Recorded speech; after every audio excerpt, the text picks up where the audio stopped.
college athletics.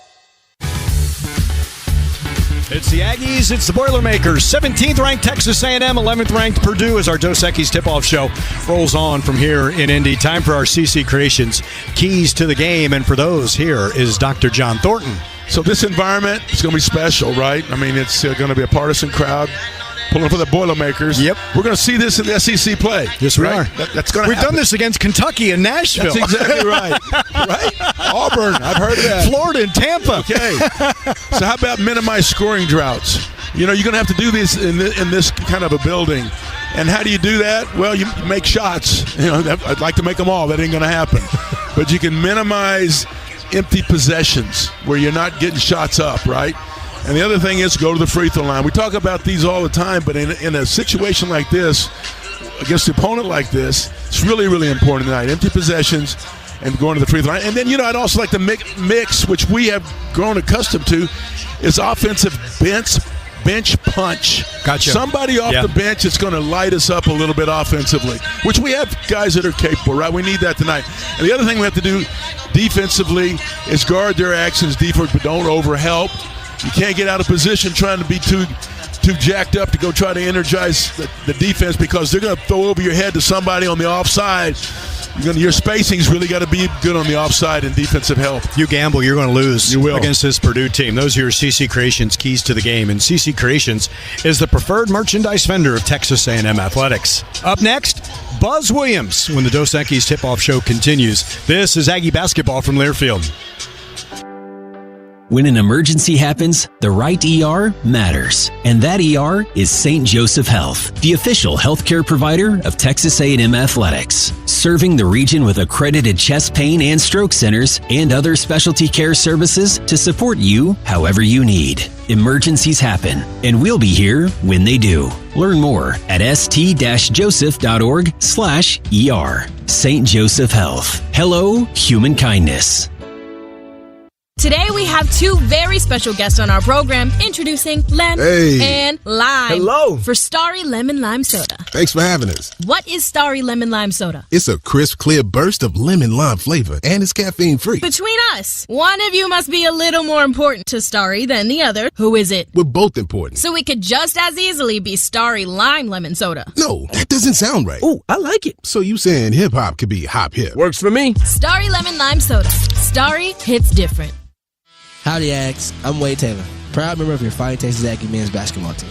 For 75 years, the 12-Man Foundation has funded Texas A&M athletics, empowering generations of student athletes like me to pursue our dreams at the best school in the world.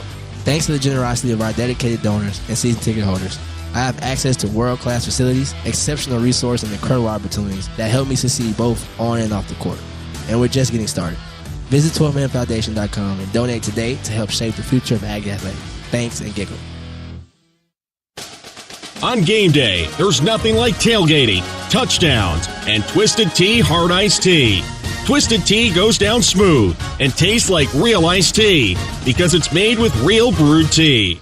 Cool, refreshing, and a 5% kick of alcohol. Twisted Tea Hard Iced Tea for the 12th man.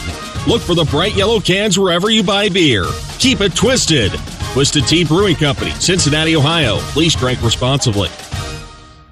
Hello, Aggieland. Andrew Monaco here, voice of the Aggies, introducing Aggieland Roofing as the new official roofer of Texas A&M Athletics.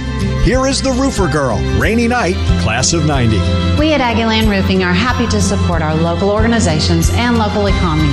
If you have roof needs from your home to Reed Arena, call the official roofer of Texas A&M Athletics. Call Aggieland Roofing, Aggie owned and operated, and home of the Roofer Girl. Shop local, shop licensed, and gig 'em. As Texans, we have many reasons to be proud of the Lone Star State. Showing our pride by saying, don't mess with Texas, means we gotta step up, walk the walk, do our part to keep Texas clean. Because after all these years, all the roads we travel, and all of our traditions, for all us Texans, don't mess with Texas means don't litter. Brought to you by the Texas Department of Transportation.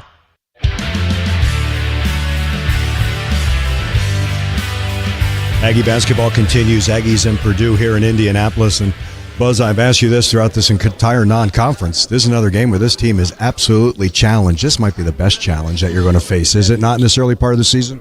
I would say so.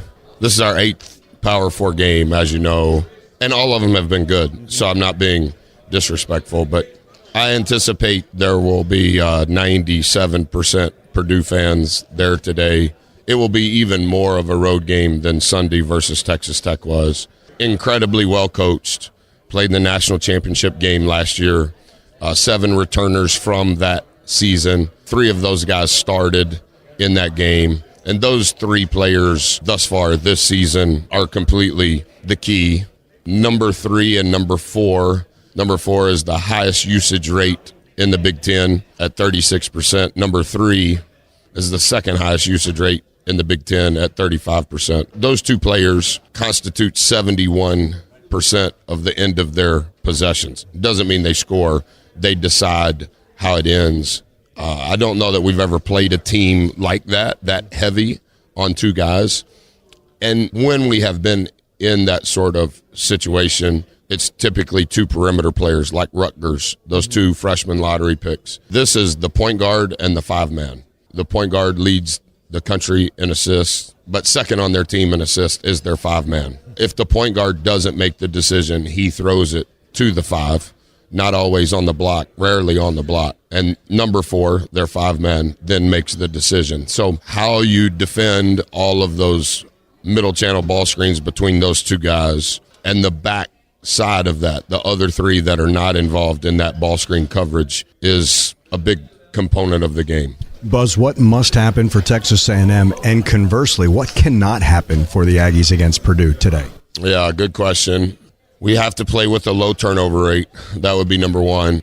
We have to shoot nearly 100% of our shots need to be predictable today, because we'll have to win the possession count. The team that shoots more balls and shoots more free throws today will have a distinct advantage.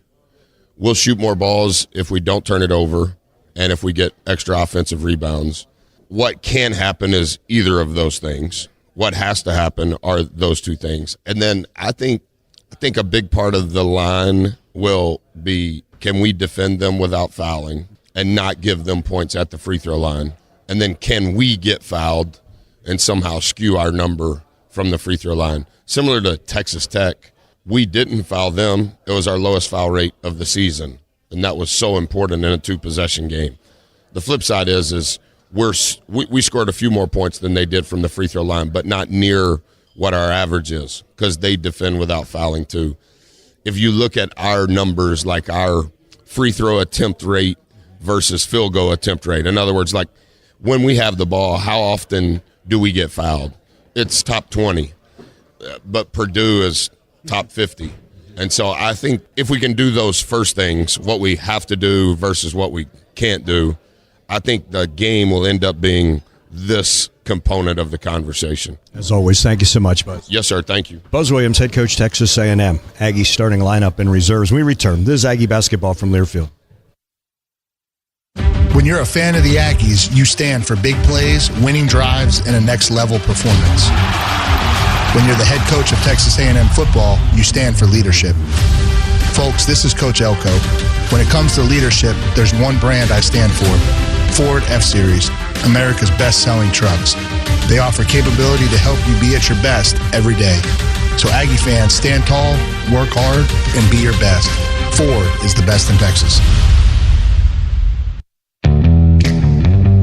As Texans, we have many reasons to be proud of the Lone Star State. Showing our pride by saying, "Don't mess with Texas," means we gotta step up, walk the walk, do our part to keep Texas clean. Because after all these years, all the roads we travel, and all of our traditions, for all us Texans, "Don't mess with Texas" means don't litter. Brought to you by the Texas Department of Transportation. Which schools will take home the prestigious Learfield Directors Cup as the top college athletic programs for the 2024-25 college athletic season? You can follow the standings of your favorite team or alma mater at L Directors Cup on Twitter and online at thedirectorscup.com. Trophies will be awarded in June 2025 to the winning institutions in all college sports divisions. Learfield Directors Cup, the crowning achievement in college athletics. TX Whiskey is a proud partner of the Texas A&M Aggies. While you take pride in your school spirit, we take pride in being your spirit of choice. Like the Aggie spirit, TX Whiskey is powered by tradition, crafted with passion, and unites us all. Here's to the team, the 12th man, and the Texas spirit inside us all. Gig 'em. 21 and up, please drink responsibly. TX Whiskey, our way. Howdy, this is Amanda Hernandez, Assistant Athletics Director for Student Athlete Engagement. As the Bank of Doing, an official sponsor of Texas A&M, Wells Fargo is supporting our student athletes on and off the field. With interactive financial health curriculum and empowerment resources, Wells Fargo has a game plan for the full student athlete experience, from their first semester on campus through graduation. Learn more about what Wells Fargo is doing to put people and communities first by visiting wellsfargo.com/impact. The Dos Equis Tip-Off Show continues from Gainbridge Fieldhouse. It's the Aggies and the Purdue Boilermakers. Here's the Texas A&M starting lineup and reserves. Wade Taylor IV, number 4, Dallas, Texas. Zurich Phelps, number 1, Midland, Texas. Hayden Hefner, number 2, from Nederland, Texas. Solomon Washington, number 9, New Orleans, Louisiana. Henry Coleman III, number 15, Richmond, Virginia. Jace Carter, number 0, Titusville, Florida. CJ Wilcher, number 10, Plainfield, New Jersey. Anderson Garcia, number 11, from the Dominican Republic. Christopher McDermott, number 14, from Houston, Texas. Pharrell Payne, number 21, from Cottage Grove, Minnesota. Jalen Lee, 24, Paris, Texas. Manio Basicki, 35, Allen, Texas. The Texas A&M Sports Network.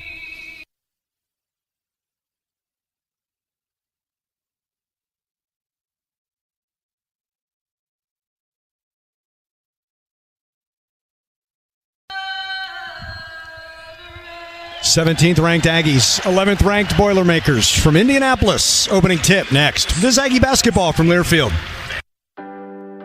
When an emergency happens, the right ER matters. And that ER is St. Joseph Health, the official healthcare provider of Texas A&M Athletics. Serving the region with accredited chest pain and stroke centers and other specialty care services to support you however you need. Emergencies happen, and we'll be here when they do. Learn more at st-joseph.org/ER. St. Joseph Health. Hello, human kindness.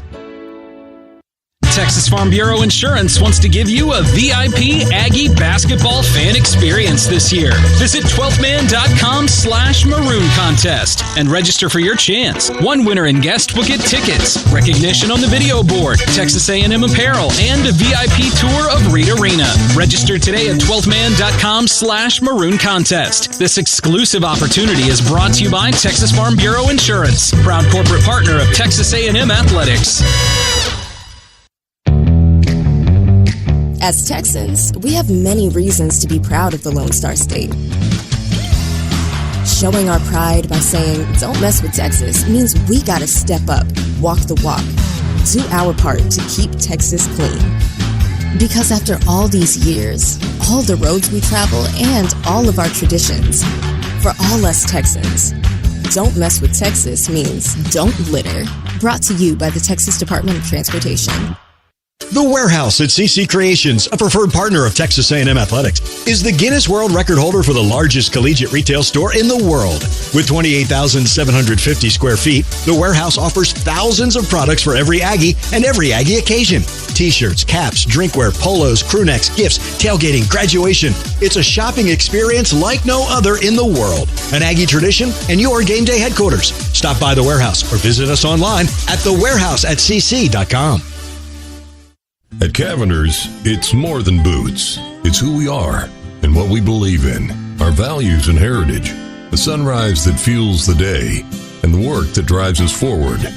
Our friendly staff and smell of leather greet you at the door. Cavender's is your go-to for the best selection and expert fitting of high-quality, authentic Western boots, hats, jeans, and more from the top-name brands. Because at Cavender's, this is how we live. On game day, there's nothing like tailgating, touchdowns, and Twisted Tea Hard Iced Tea. Twisted Tea goes down smooth and tastes like real iced tea because it's made with real brewed tea. Cool, refreshing, and a 5% kick of alcohol. Twisted Tea Hard Iced Tea for the 12th man. Look for the bright yellow cans wherever you buy beer. Keep it twisted. Twisted Tea Brewing Company, Cincinnati, Ohio. Please drink responsibly.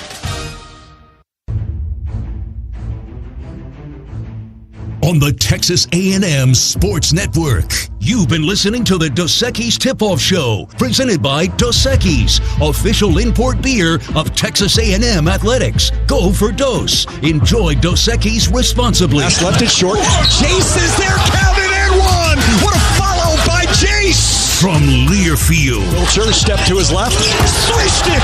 He ripped it, and the Aggies ahead. This is Texas A&M basketball. Brought to you by Coors Light, Choose Chill, and Gig 'em Aggies. 2024 Coors Brewing Company, Golden, Colorado. Celebrate responsibly. Starry hits different. Texas Department of Transportation. Don't mess with Texas. And by Twisted Tea, hard iced tea for the 12th man. Please drink responsibly. The tip is moments away. Here is the voice of Texas A&M basketball, Andrew Monaco. Howdy, Aggs. Welcome to Indianapolis. The Fighting Texas Aggies are ranked number 17 in the country, and maybe their toughest test to date. It's the 11th ranked Purdue Boilermakers. Both these schools are 8-2, and both of them are on the floor here at Gainbridge Fieldhouse in Indianapolis. It's the Indy Classic, and we tip off this Saturday with the Aggies and the Boilermakers. Alongside Dr. John Thornton, I'm Andrew Monaco. John, as you go through the non-conference, well, you had some great matchups, right? You start with UCF. Then there's Ohio State. Then you go to Las Vegas and a big win against Texas Tech in Fort Worth. This is going to be a neutral site that's really a road game. And as these games get bigger, you got to match the moment, don't you? Yeah, you do. And one of the things that I don't think this is in these guys' vocabulary, like intimidation. It doesn't get them. Everybody that's played has played in big environments. I mean, we go back and we've seen these guys grow up, whether it be SEC tournament or hostile environments and through the course of the SEC or NCAA. We've seen that. So they're going to embrace this. And now what you have to do is play within yourself, right? And I think that's one of those things that maturity allows you to do. And hopefully everybody that's has been invested time, the new guys into this, will just take one more step forward. John, we always talk about teams playing to their identity. Two very different identities on the floor this afternoon, isn't it? Yeah, you'll see each coach will talk about the other team's strengths. And well, in this case, they're not anywhere close to what the strengths are, right? They shoot at a very high rate, a three-point and field goal percentage as a team. We don't, but we'll cover you, and we're very, very physical. And so there's things that we'll do pressure-wise defensively. They're not known as a pressure defense. We are. They're known as a half-court oriented, a lot of actions. We are, but they're more so that way. So, yeah, each coach talks about a little bit different vocabulary. For the Aggies, awesome effort from Jace Carter off the bench. He's going to come off the bench again. He had 16, which is a Texas A&M high for him. And I'm going to say this right now. I'm going to go out on a limb. Ready? I'm ready. Anderson Garcia is going to have more than 0 points in this one. But it's funny, with the starting five, you ignore what's coming off the bench. But Jace and Anderson and Farrell and Manny Obaski have all been starters. That's like another group of starters coming off the bench. Yeah, that is exactly the case in point when I brought it up as having some punch in those spurts, because all those guys have had moments, and not just in this recent part of the schedule. They've had it through their careers. And so, I mean, it's not jumping to some crazy conclusion that they're not going to come and impact the game, because all of them are capable in their way of doing that. John, this Purdue team is led by Braden Smith, who's averaging nearly 9 assists a game, and Trey Kaufman-Wren. This is a two-man game. They're going to handle it an awful lot, the basketball an awful lot. Usually when we talk about usage, we're talking about Scottie Pippen Jr. at Vanderbilt. It was one guy. This is two guys. This is going to be new for A&M. Yeah, it really will be. And what's so important about that is the rest of the team fits what they do. You know, nobody's going to dominate the basket. Those two guys are going to have touches and touches and touches, but the others are all integrated into what they're trying to do in the half court, and they'll be ready to burn you. They don't have to have the ball in their hands. They'll have the ball in their hands in the right moments, and they will not hesitate to score on you, created by those two guys' distribution. John, this is a Purdue team that shoots 50% from the floor overall, which means they're getting their shots from their spots. Over 40% from three, same thing. The Aggies must also be predictable on the offensive end, do they not? Yeah, we see Buzz talk about it over and over and over again, but that's so important to us. And we talked about it, and if it's a predictable shot, everybody's on the same page when to go to the glass. Or even in that case, who gets back, right? When the shot goes up, somebody's responsible for back. It's got to be a predictable shot there. If you shoot a low percentage and you have a better chance of rebounding, that's a good thing. And then also, a predictable shot for a lot of our guys is drawing contact and going to the free throw line. So predictable shots means a lot of things in the way we run our offense. Aggies did not turn it over a lot on Sunday against Texas Tech, and Buzz reiterated that today. They can't turn it over. They can't have, you were talking about it, you can't have long droughts, and you can't have empty possessions. You've got to make every possession count, do you not? Right, and the strength that they will try to take advantage of or make it a weakness is us being heavy on the offensive glass, because if they're fortunate enough to get a defensive rebound, they're going to be looking to beat us back. And you hear Buzz all the time talking about stay in the play. You're in the play on the offensive glass. You're in that play. But that's got to switch in a second to be in the play defensively, getting back down the floor, because they're going to try to get out and punish you for being on the offensive glass so much. Let's talk about a couple of the most recent wins, John, and what Devin Johnson and the defensive coordinator for the Aggies did. We'll show you this and show you this and show you this, and then in the guts of the game, the Aggies got the stops they needed against Texas Tech and against Rutgers and against Creighton, because they changed that defense. There's a confidence to this team knowing that we can get this stop. Yeah, it's in a weird way, too, because they so much believe in their man pressure, defense, half court, and they believe in the token 1-2-2 diamond, or they also like to ramp it up. It's not token. They heat you up that way. But Buzz has sold them on the usage of the Monarch or their zone defense 1-2-2. They want to play man. They want to be aggressive.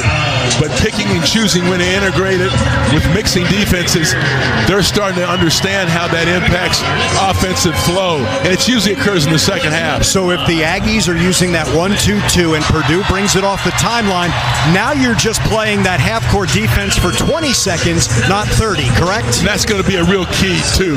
You don't want to guard their actions for more than you have to. And if you can play and you can make them burn time in the backcourt, getting into midcourt, and then be a little disruptive as they try to set their offense up, because they run sets, and you eat up a few more seconds, that's less time that you have to guard their actions. And over the course of a game, that's big.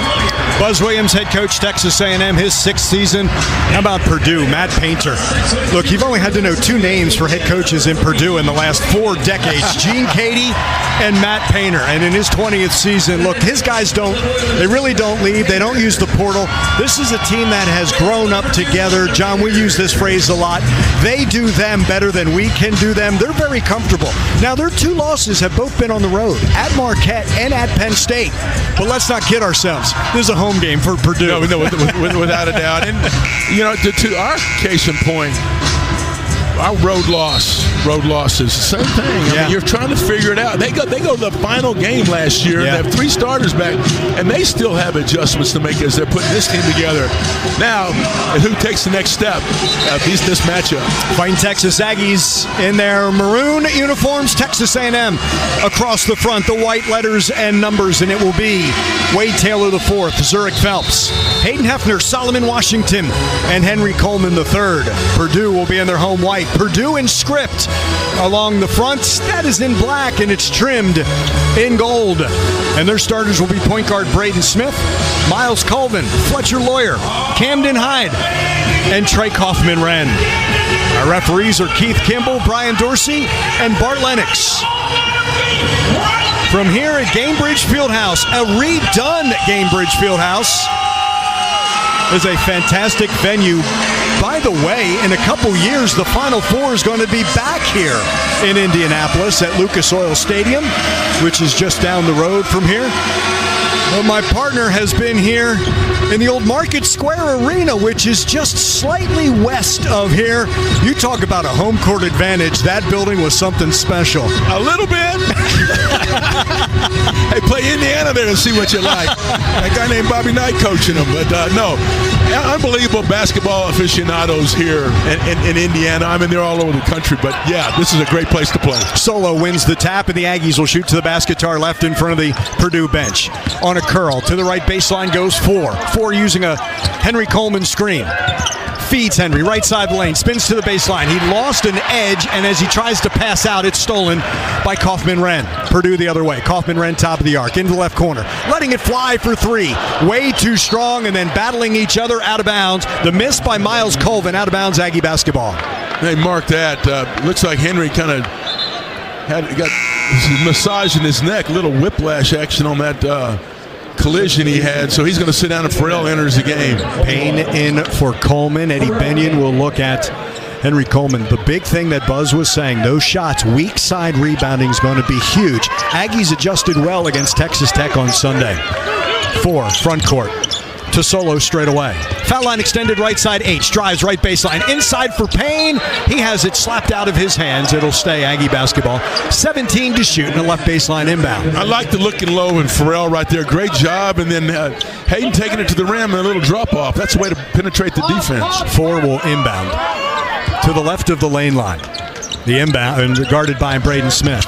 Inside for Hayden, and he's being held on that inbound by Fletcher Lawyer.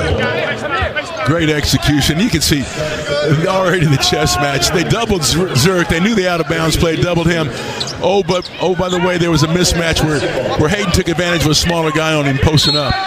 Another inbound for 4 on the left baseline. Lobs deep to Zurich Phelps. Reset shot clock at 20. And he skips to the right of the center jump circle. 10 on the shot clock as he moves between the circles. Curl, H, shy of the left elbow, Phelps. Slot right, 5 to shoot. Attacks into the paint, stops at the free throw line. He got Colvin in the air, and he's going to get 2 free throws. I like the patience that A&M is displaying here to start this game.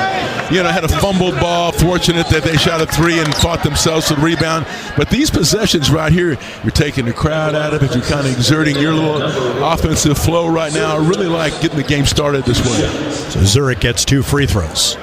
First in the air is good. Don't have a problem with him hitting his first free throw, do you? None whatsoever. Coming off the 12-point performance against Tech with a number of those points in the second half. 2 of 2 from the line for Zurich Phelps. 2-0 Texas A&M. We're a minute in. Braden Smith on that 1-2-2 with Phelps up top, then Taylor and Hefner, then Payne and Washington. Braden Smith, second in the country, nearly 9 assists per game for the junior. A lot of homegrown products from this state of Indiana. 10 on the shot clock, and he's now at the top of the arc. Hard hedge by Payne straight away. The dribble to his left, Hyde. No good with the 3. Rebound, Pharrell Payne. He gives to 4. Up the right side, Phelps. Phelps stays on the right wing. Goes back to 4. In between the circles, Solo. To the left side, Hefner. Above foul line extended. Two-man game with Solo. Feeds him left side lane. 15 feet from the basket. To the baseline. Cut off by Kaufman-Renn. Pass into the paint. Got himself in trouble, and he threw it away. Smith the other way. Blind pass. Right side. Lawyer attacks over Phelps. Floater glass good. Turnover becomes 2. Buzz said turnovers have to be at a minimum this afternoon. Solo got himself in trouble there. Yeah, he got playing on 2 feet, but got himself on the baseline. 4 straight away for 3. Off the heel, no good. Battle for the rebound. Solo has it on the right side of the lane to the right baseline. Taken away by Smith from behind. Braden Smith came in, averaging a steal and a half per game. So the Aggies got the offensive rebound, but no second chance opportunity. Kick out, Heidi. Above foul line extended on the right wing. All this beyond the arc. Swung along the perimeter to the left side. Smith in front of the Aggie bench. Kaufman-Renn. There's the two-man game that played in that tunnel area, and an offensive foul. The charge is taken by Solo. I think it ended up being Wade that positioned himself there. But I will say this, too. Great help side defense. Don't want to overplay, but he had to get outside his feet outside the charge circle there, so did a great job. They're saying that Solo pushed him into him. Crowd doesn't like it, but as Buzz said, it's going to be about 97% Purdue. They're going to like anything. 2-2. It's kind of a polite boo, though, isn't it? It was. Hefner, straight away. Phelps to his left, into the right corner. Solo fakes the 3. Closed out by Hyde. Back up top to Phelps. Horn set for the Aggies. Solo left side, Payne right side. Phelps turns it down. Now 4 straight away. Drives on Colvin. Kick. Right corner 3. Zurich Phelps. Zoot buries the 3. He's got all 5 for the Aggies. 5-2 A&M. Great two-man play by Wade, and Zurich drew the help. He was positioned. Front court, Smith. Phelps picks him up top. Kaufman-Renn, hard hedge by Payne. Stays with Renn. Now to the right side goes Smith. Straight away, Colvin, Smith. All this above foul line extended. Now in front of the center jump circle, Lawyer. Lawyer gives to Kaufman-Renn. 5 to shoot. Hard hedge, Payne. Smith, paint, floater, blocked! Oh, and a late whistle by Keith Kimball on the baseline. The foul on Hayden Hefner.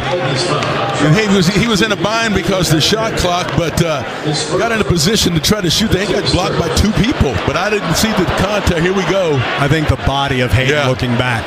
Also, I think Solo I'm not sure. Maybe the block from behind. By the time that whistle came, now still on the floor. Yeah, he rolled as he hit the floor. His neck, much like what happened to Henry, he went against, I think, Farrell's thigh, and it kind of twisted him a little bit down there. And he's slow getting up. 4-6's Grit and Glory ready to drink vodka cocktails, a proud partner of Texas A&M Athletics. Shop now at 46sgritandglory.com. I'm going to tell you why he's not coming out. He's got free throws coming. Well, I thought that once a coach came on the floor, you had to substitute. A trainer's on the floor, so now they can substitute a free throw shooter. Oh, I got you. Yep. And coming in will be C.J. Cox. Well, let's just guess that he's a fantastic free throw shooter. You ready? Yes. 8 for 13. Oh, 62%. Well, he must be the point guard that they want to make sure that sets offense and defense. Watch the Ags play defense on the court while ABC plays defense for your home. A proud partner of Texas A&M Athletics. ABC offers a full-court press on rodents, rats, and mice for your home. ABC Home and Commercial Services. Specialists for your environment. So designated shooters now Trey Kaufman-Renn. 63%. Hits the first. Isn't that amazing? Yeah. He shoots 59% from the floor, 63 from the line, 50 from beyond the arc. 2 of 2, 5-4. A&M, the 1-point lead.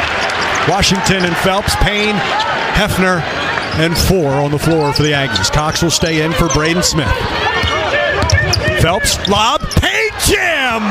Oh, it's a Wells Fargo between the baselines. That's what Farrell brings to the table right there. He's a bailout anytime you need it. 7-4 Texas A&M, 16-15 to play in the first. Cox changes everything now in their offense for Purdue. It's a whole different look. He is a freshman from Lexington. Drive, paint, Lawyer stops, 13-footer, good. Fletcher Lawyer has 4 of Purdue's 6-7-6 Texas A&M. Under 16 to play in the first. 4 inside, Payne, triple team, so he goes to Phelps in the left corner. Good recovery by Cox in that corner. Loops up top for 4. Going for a steal was high. Crossover dribble, Payne, floater, good by Wade Taylor IV. He showed off everything right there. Good he passed out because they're trying to deny Wade the ball. Had a little bit more air under it, but he came up with it. 9-6 A&M, the first 2 for 4. 15 and a half to play. C.J. Cox at the top of the arc. Hyde gets the ball. Solo guards him, 30 feet from the basket. Kaufman ran at the top of the arc.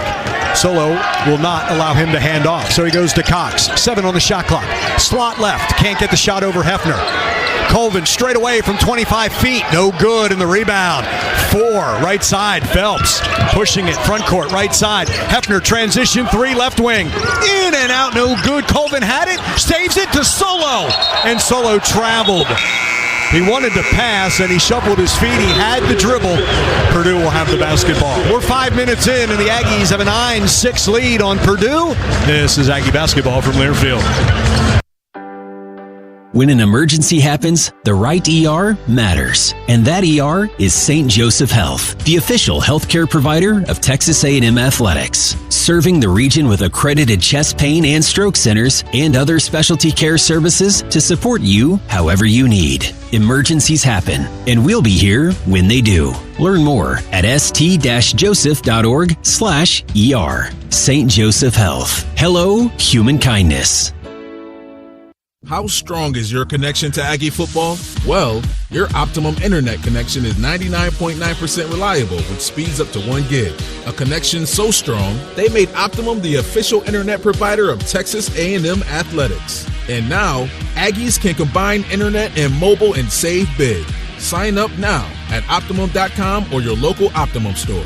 Optimum, where local is big time. Terms apply and are subject to change. See Optimum.com for details. They're not just the Aggies, they're your Aggies. Customize your Wells Fargo debit card or open an account today and show your Aggie pride with every purchase. Get started at wellsfargo.com/Aggies. That's wellsfargo.com/Aggies. Wells Fargo is proud to be the official bank of Texas A&M Athletics. Copyright 2024, Wells Fargo Bank, N.A., member FDIC. At Schulte Roofing, we don't just see your roof. We see the home you worked long hours to earn, the memories made below your roof, the family your roof protects. I'm Josh Schulte, and here at Schulte Roofing, we don't take that responsibility lightly. Our bulletproof roof guarantee was built to protect what matters most and give you peace of mind for years into the future. Schulte Roofing, the only company voted best of the Brazos Valley 10 years straight. Visit us at SchulteRoofing.com. Schulte Roofing, the home of the bulletproof roof.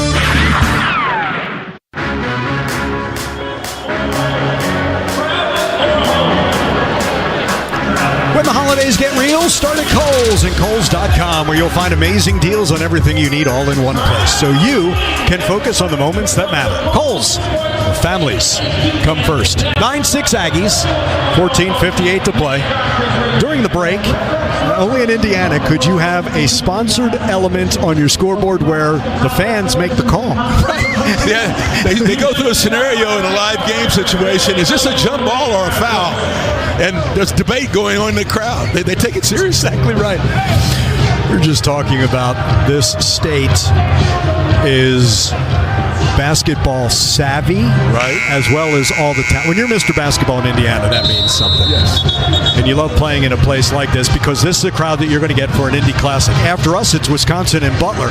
Let's not forget, Butler back-to-back Final Fours, championship appearances, what Brad Stevens did there. And that wasn't a short period. No. They were always good here. But this state, whether it's Indiana, whether it's Purdue, Notre Dame, it's a great place to come see basketball, knowledgeable fans. There was a guy that had a pretty big influence on basketball that came from Purdue, and it was John Wooden. Yes, pretty good coach, right? He won a couple. And he also had, he didn't, but there was a guy that was a principal player for me growing up, was Rick Mount. Remember Rick him, Mount, the shooter? probably the best player to come out of Indiana. Yeah.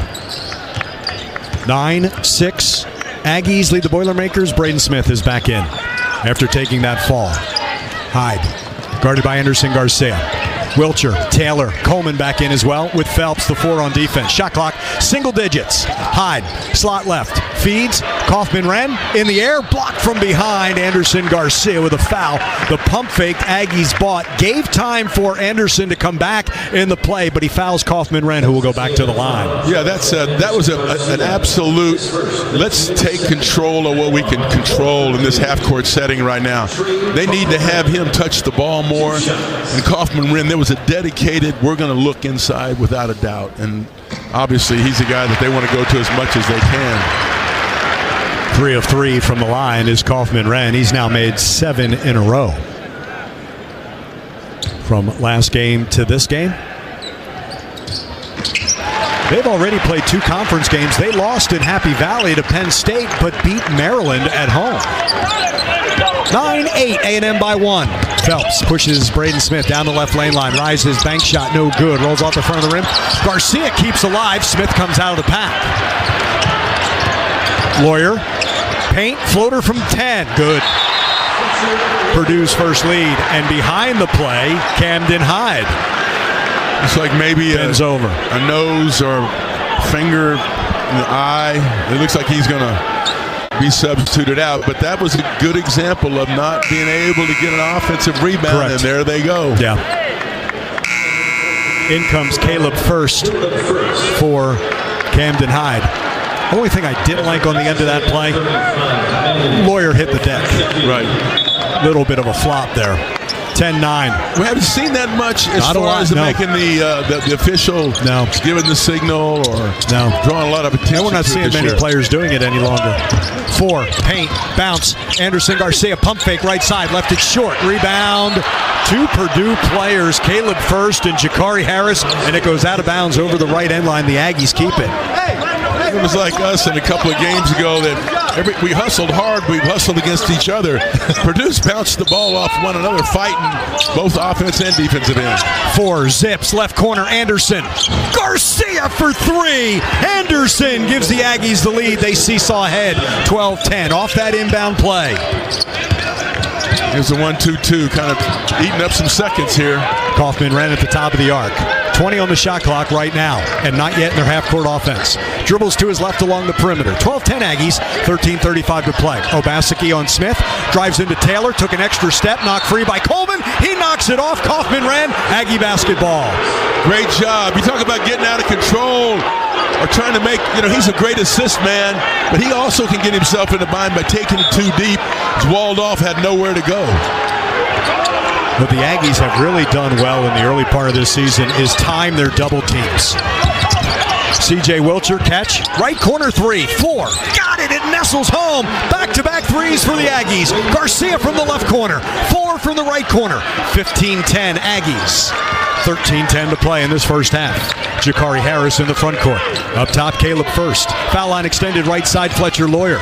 Kaufman-Wren is straight away. Straddles the arc, guarded by Coleman. To the right side of the floor, now C.J. Wilcher spins, kick out, straight away Harris for 3. Too hard, rebound. C.J. Wilcher saves to Henry Coleman III. He was falling out of bounds by the official scores table. Right, he threw it the other direction though too, right? Not back. Kind of like Henry to Zurich. Left wing 3. 4 is feeling it. 9 straight for the Aggies, and they're up 17-10. It's a timeout, Purdue. A little bit of a heat check needed there for 4, right? 2 times in a row. Teammates finding him. They're going to call it a 2 for Wade Taylor, 17-10, and it's a La Casa Tequila timeout. Take some time to enjoy the rest of this half responsibly with La Casa's smooth tequila for rugged country. But John, the last 3 shots for the Aggies. Anderson Garcia in the left corner, off an inbound. That's his shot. Wade, right corner. That's his shot. On the wing, that's Wade's shot. It's just a too, but they did it. The save by C.J. Wilcher is a big play as well. We know how big that play was against Texas Tech in a 2-possession game, right? That's a big play. Everybody else on Tech quit. The Aggies said, no, Henry's going to save that, and he did to Zurich.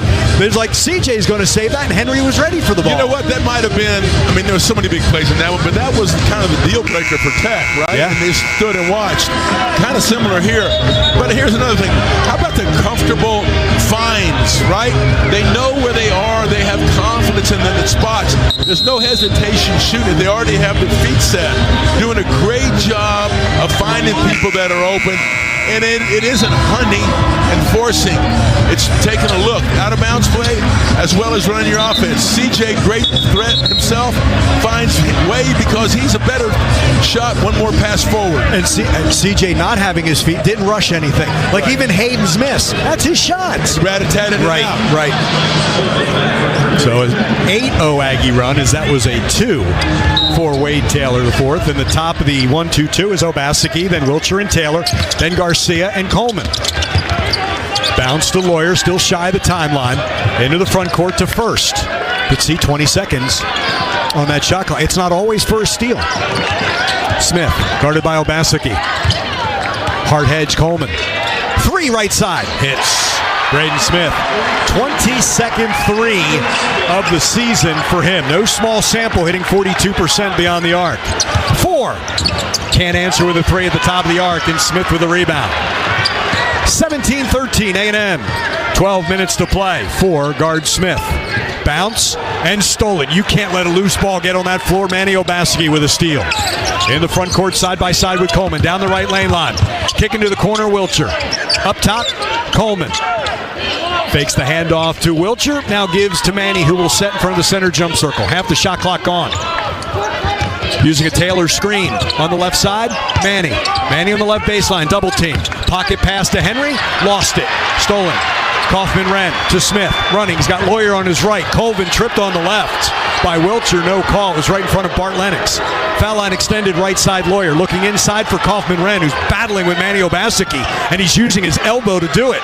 Deep 3, Smith. Back-to-back threes for Braden Smith. 6 straight for Purdue. And it's 17-16, and Wade Taylor is down. It's been a fast-paced game, a lot of physical play. We've had more stops because of injury than I can recall in any game in the half. Neutral, right? This is a neutral site game. 11-10 to play here in the first. Texas A&M 17, Purdue 16. This is Aggie basketball from Learfield. In sports, there are those who stand for an unyielding determination, overcoming obstacles, and winning against all odds. In life, there's one brand that can help you do that. That's Ford and the Ford Bronco family of SUVs. Folks, this is your Texas A&M football coach, Mike Elko. Ford Bronco and Bronco Sport offer the capability to take on life's everyday challenges. So Aggie fans, stand tall, work hard, and be your best. Ford is the best in Texas. Aggies, are you ready for a game-changing spirit? Gentle Ben Spirits, where Aggie innovation meets traditional distilling. Our cutting-edge craft technology, developed right here at Texas A&M, is disrupting the spirits industry by removing the impurities and ensuring every sip is smoother than the last. Take the Gentle Ben Taste Challenge at our next game, or grab a Gentle Ben cocktail at the Gentle Ben Ring Bar in Kyle Field. Gentle Ben Spirits, once an Aggie, always an Aggie. Raise your glass to tradition and technology.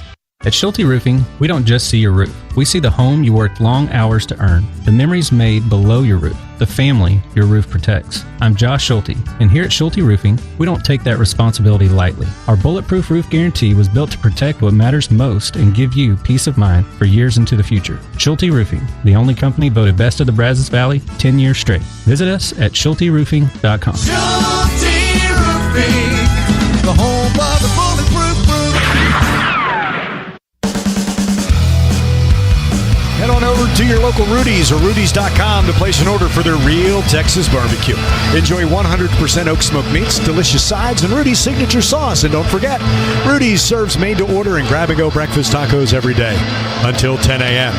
17-16. Aggies by 1, 11-10 to play here in the first. And John, we're not 9 minutes in, and I feel like this is punch, counter-punch by both these teams. It really is. It's what it is. But it's interesting. I don't know if this is pretty interesting that you could point this out. Is we talked about their three go-to guys. Yeah. You know, Kaufman, Wren, Lawyer, and Smith. All right, you ready for something that doesn't happen often? You got Smith, 2 for 2. He's only shot twice. Both of them were threes. He's made both of them. You have Lawyer shot 3 times. None of them are threes, but they're all regular shots. He's made all of his. Oh, and Kaufman Wren has made all of his free throws, but not made a field goal. So everybody, they're 100%. Yeah. They're all 3 different categories. Isn't that crazy? 5 for 5 from the floor overall. 2 for 2 from 3. 4 for 4 from the line. Yep, that's the 16 points for Purdue, but that's the 3-headed monster of Purdue. And nobody else has done anything. No. You know, but no. The rest of team, 0 for 4. Right. For the Aggies, 7 for Wade Taylor IV, 5 for Zurich Phelps, 3 for Anderson Garcia, 2 for Pharrell Payne. It looked like Wade might have just kind of rolled his ankle when he went to close out on the shot. He's still on the bench, still has his shoes on. Zurich is going to be coming the true point guard out here running it with Jason. And Garcia, Coleman, and Obaseki. 11 minutes to play. 17-16. Texas A&M leads Purdue. Manny at the top of the arc, guarded by Smith.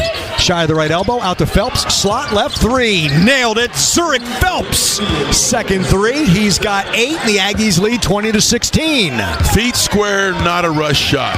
You'll take that. Every time. 20-16 A&M. Smith into the front court. Jace Carter guards him. Jace coming off his Aggie best 16. Pitch and catch with Colvin. Smith gets into the paint. Cut off by Coleman, so he kicks out to Colvin. In and out, no good. And Henry says, give me that rebound. He's averaging over 6 a game. Phelps, front court. 8 points to lead the Aggies. Coleman dribbles to the right side, hands off to Carter. Carter, 20-16 Aggies halfway through this first half. Phelps penetrates, stops at the free throw line. Backdoor cut along the baseline. A little pass across the paint off Henry Coleman III. Slapped out of his hands by Will Berg, and it's another turnover. Purdue basketball. Great ball movement. Zurich did a good job of finding Jace. Jace did a good job of drawing help, and that little pocket pass just a little bit tough for Henry to hold on to in the crowd. Is it interesting that Zurich's not getting nearly as deep, reading really well, all the way to the hoop. Fletcher Lawyer lays it in. A rim run from the left lane, or the left wing, 20-18. He's got 8 to lead Purdue. 20-18 A&M. 9:40 to play in the first. Stop and go. Obaski, paint, spins, fires inside. Garcia lays it up and in. Great look by Manny Obaseki. Jay Wright had a little influence on Manny. Yes, he did. He didn't take himself too deep. Those two were talking before this game. Manny went over, shook his hand. They had a great conversation. Switch. Coleman takes Braden Smith, who gets a return feed. Slot right. He's already hit 2 threes. Now goes to Colvin straight away. Drives into the paint all the way. Runs over Garcia. Oh, what a block. And Garcia remains down. He was in position, and Colvin led with the knee. Yeah, you have got to be set. Your feet have to be set before that launch into the shot. Boy, this looked more of a charge than the one on Wade Taylor took. See where his feet are. Outside, restricted area. I may have moved towards the end, but Colvin leads with the knee. That's something that's not been addressed, is the knee. We know the shoulder. Right. The other thing about it, which is no hesitation. You know, Anderson he plays so hard, always on the floor, making plays. He wasn't going to stay down long. He's going to get up and play. It's his second personal foul. But he's going to come out because of that, not because of the injury. We got Solo and Farrell's checking in. For Coleman and Anderson. Colvin makes the first, 22-19. Both are good for Colvin. This is a team that hits 72% of their free throws. They attempt 23 of them. Aggies attempt just fewer than 26. 22-20 A&M by 2, 9 minutes to play here in the first. It is Phelps and Carter with Payne, Washington, and Obaseki. Zurich shy of the free throw line. Now down the left lane line. Kick. Solo. Stole it. I think it was intended for Obaseki. Has it blocked. Kept alive. Last touched by Solomon Washington. Solo's had a tough start to this game. Hustle's there. He's involved in plays. Maybe could have been, it was perpendicular, maybe got a little piece of his arm, and just a little frustrated right now. I think that pass was intended for Obaseki. You and I have talked about this before. When you have two wide receivers in the same spot, one of them is in the wrong. That's not good. No. Most of the time. Most of the time. Now, if they had scored there, it would have been great. Right. 8.5 to play. 22-20. Smith fakes the three. Drives. Stops. Right elbow. Leans back. In and out. No good. Jace Carter with his first rebound. Jace has become a really good rebounder this season. Even stronger than before. Crossover. Phelps. Hook pass. Carter. He's run off the three-point line to the left baseline. Picks up the dribble. Pass in the paint. Payne goes at Berg. Off glass. And good. Pharrell Payne has 4 here in the first half. That's the Aggie lead. 24-20. When he gets his hands on, he's got great hands. He finishes strong right through him.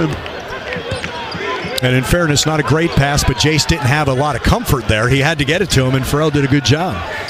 7:50 to play. 24-20 A&M here in the first. Braden Smith between the circles. Berg sets a screen. He rolls to his right and rises.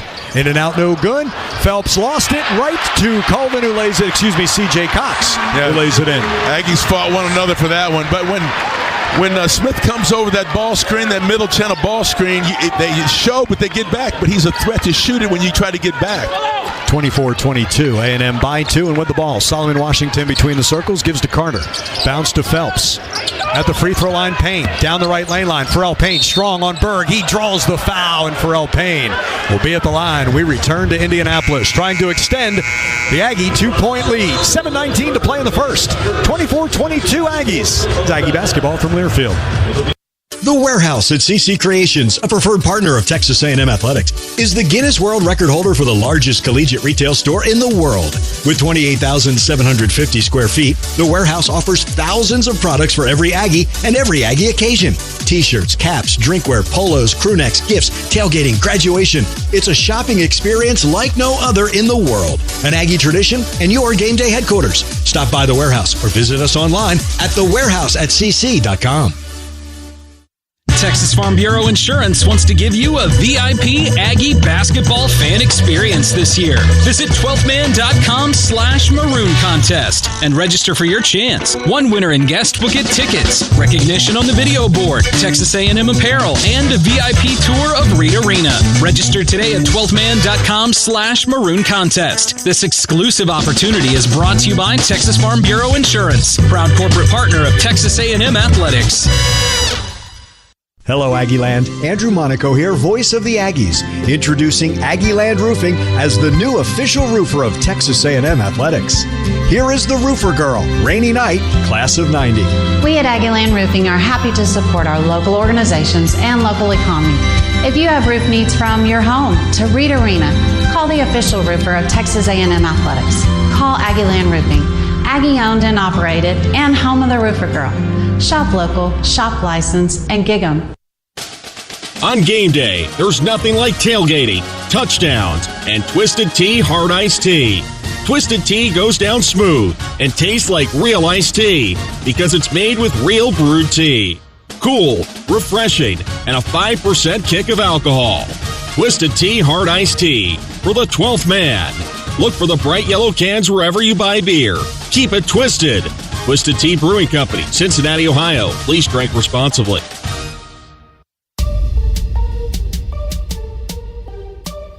This is Solomon Washington, and you're listening to Aggie Basketball on the Texas A&M Sports Network.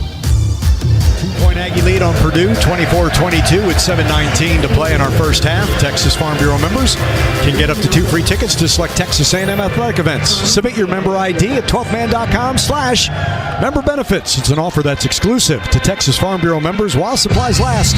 So become a member today. Texas Farm Bureau Insurance, proud partner, Texas A&M Athletics. So it's had some rough spots. Both teams have had rough spots, but it's a hard-fought basketball game. It is. Give them credit for just the energy level that they bring.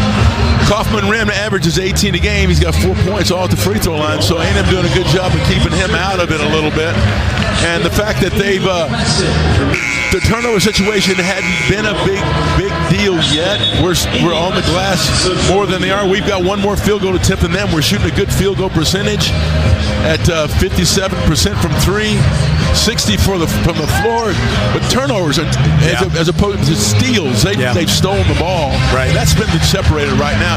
And not much. I mean, it's 24-22. So 6 turnovers for the Aggies, 9 points for Purdue. 4 turnovers for Purdue, 6 points for the Aggies. That's kept Purdue within 2. Here's Pharrell Payne for the first of 2 free throws. 4 points here in the first half. Skids off the left side, and he just does not know that John is standing up here. Or sitting up here, doesn't know where to look. Yeah, I've watched him all the time, and he's just got great form. He's nice and calm. And the second he buries. I got to brag on him. I have to. 5 for him. He's played against Purdue 3 times when he played the 2 seasons at Minnesota. C.J. Wilcher has played against this team 4 times as members of the Big Ten. 25-22 A&M. 7 minutes to play. Kaufman-Wren. C.J. Cox playing with the 2 point guards. Cox, slot left. Kaufman-Wren, double team develops of Payne and Taylor. Kick above foul line extended. C.J. Cox. Boy, he shot that. It looked like a globe spinning, but it went in. He's got 5, and we're tied at 25. And 4 is fouled in the backcourt. Colvin, his second. You know, Wade, he's so smart. You overplay. I mean, there's some theatrics, but it's theatrics in a good way. You get bumped, I'll just magnify it a little bit. Lob into Solomon Washington with 4. Phelps, Payne, Carter, Zurich. Down the left lane line. Zurich, floater, too strong. I think he wanted to lob to Payne.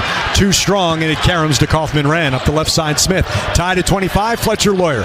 Drives from the left wing. He's fouled on the way up, and he goes to the line. The reach-in foul, Wade Taylor the 4th. You know, we talked about start as a key. If you go to the glass and don't get it, they're going to make as long an outlet pass as they can make. They'll have guys extended down the floor, and it's going to be attack the back part of your defense, and they're going to go to the rim every time. And that miss is almost like a turnover. Right. So hard off the backboard. I think that Pharrell was thinking offensive, but thinking it was shot. Yeah. But I think it was a lob to him. Yeah, because Phelps doesn't miss that badly. 9 for Fletcher Lawyer as he makes the first free throw. Career 83%, 82 this season. And he's made both. He's the first in double figures. He's got 10, and Purdue has the lead. 27-25 for front court. Above foul line extended right side, it is Phelps. Aggies shooting to the basket to the left. Pass to the wing, stolen by Lawyer, all the way to the hoop, up and under and in. And another turnover becomes 2 more. And that's enough for Dev Johnson. He's bringing Anderson Garcia off the bench. 12 for Lawyer. It's important to answer right now because you're giving the people in this building a chance to get on their feet. 9-1 Purdue run. 4 answering for 3. And he nails it. 4 in double figures. He's got 10, 29, 28. The moment's never too big for 4. I mean, he relishes that. I'll show you. 5:50 to play in this first half. Aggies down 1, 29-28. Carter takes Smith. From left to right, a foul line extended. It is Lawyer. Lob inside Kaufman-Wren. Kick out. Cox in the left corner. Smith nestles home the 3. It's that extra pass, right, to get you in rotation. Yep. In the paint, Phelps. Offensive foul, Zurich Phelps. Taken by Lawyer, and I'd like to see this one again. Again, you've got to be set before Phelps goes up. Wow. That's a flop on Lawyer because Phelps trying to go around him. Yeah, he was trying to slide to the right. He goes to Lawyer's left, and he fell like he ran right into him. It is such an it's always been an inconsistent call, but even with the rules changing, it's even more inconsistent. 32-28. Cox. The step to his right from 15 on the baseline, no good. Anderson keeps alive to Hefner. He was boxed out and still kept alive. 4 to the trailer. Hefner up top, Garcia. Bounce, left side lane, going to work on Berg. Payne, double team develops, and he is fouled. The help by Lawyer, he went right at Berg. It's either the second on Berg or the first on Lawyer. It's the second on Berg. What I loved about that play and the transition, that Gray difference in between, a full fast break and then into your offense. Wade penetrated and just kind of a little drop off to Hayden. Hayden was a little bit contested. Then they moved the ball. Great entry to Farrell on the offside. He makes the free throw, but they made us move at the other end of the floor from side to side. You like that? We talk about that. It'll make the defense work. Yep. We made the defense work here. Went from one side of the floor to the next. And Hayden was ready for that drop pass. That's two guys who have played together 4 years now. Payne makes both. He's 3 of 4 from the line. He's got 7 in this first half. 32-30. Henry Coleman remains on that bench. 2-point Purdue lead, under 5 to play. First half, 32-30 Boilermakers. C.J. Cox and Braden Smith. Fletcher Lawyer, he's got 12 in this first half. Kaufman-Wren, right side of the lane.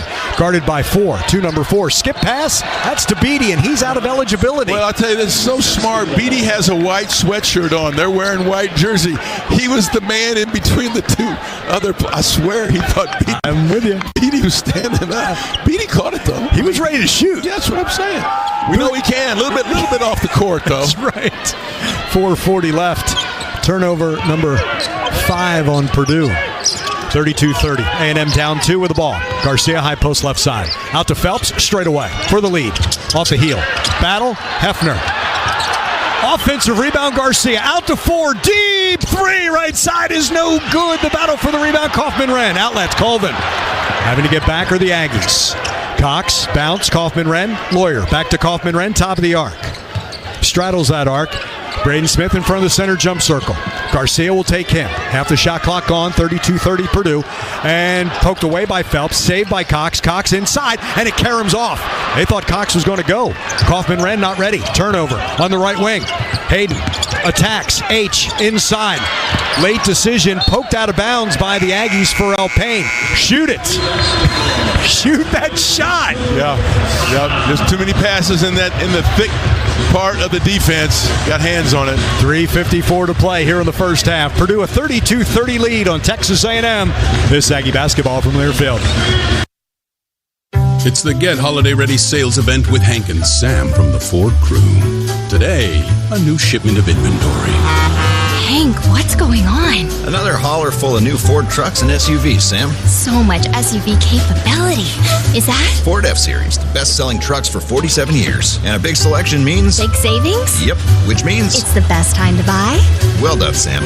And time for America to get holiday ready with Ford. Based on 1977 to 2023 CY Industry reported total sales. Howdy, this is Amanda Hernandez, Assistant Athletics Director for Student Athlete Engagement. As the Bank of Doing, an official sponsor of Texas A&M, Wells Fargo is supporting our student athletes on and off the field. With interactive financial health curriculum and empowerment resources, Wells Fargo has a game plan for the full student athlete experience, from their first semester on campus through graduation. Learn more about what Wells Fargo is doing to put people and communities first by visiting wellsfargo.com/impact. When faced with a disaster, the Cotton Companies never fumble. As the trusted recovery partner of global businesses, Cotton is proud to provide property restoration, construction, roofing, temporary housing, culinary, and environmental support services. We're also restoring a long-standing Texas tradition as a proud partner of Texas A&M Athletics and the official sponsor of the Lone Star Showdown. One call, one team, total recovery. Learn more at cottoncompanies.com. Foundation's the official fundraising organization and ticket provider for Texas A&M Athletics. Support a 75-year legacy and help shape the future of Aggie Athletics by donating today at 12thmanfoundation.com. John, basketball is a game of adjustments. Sometimes plays work and sometimes they don't. And when you're in a drought, you got to find your way out of it. When you're on a roll, you want to keep it rolling. Right now, you said keep the droughts to a minimum. One way to do that, try to get yourself to the free throw line or get a stop on the other end. Give yourself a fast break opportunity. 2-point Purdue lead, 32-30. Close game, right? Free throws, 8 for 8 for Purdue. A&M 5 for 6. What Purdue does, and I think Anderson talked about it before, maybe with Solomon, about middle screens. They're utilizing that screen, and most of the time it's Kaufman-Wren. With Smith over it, we show, and then he rolls.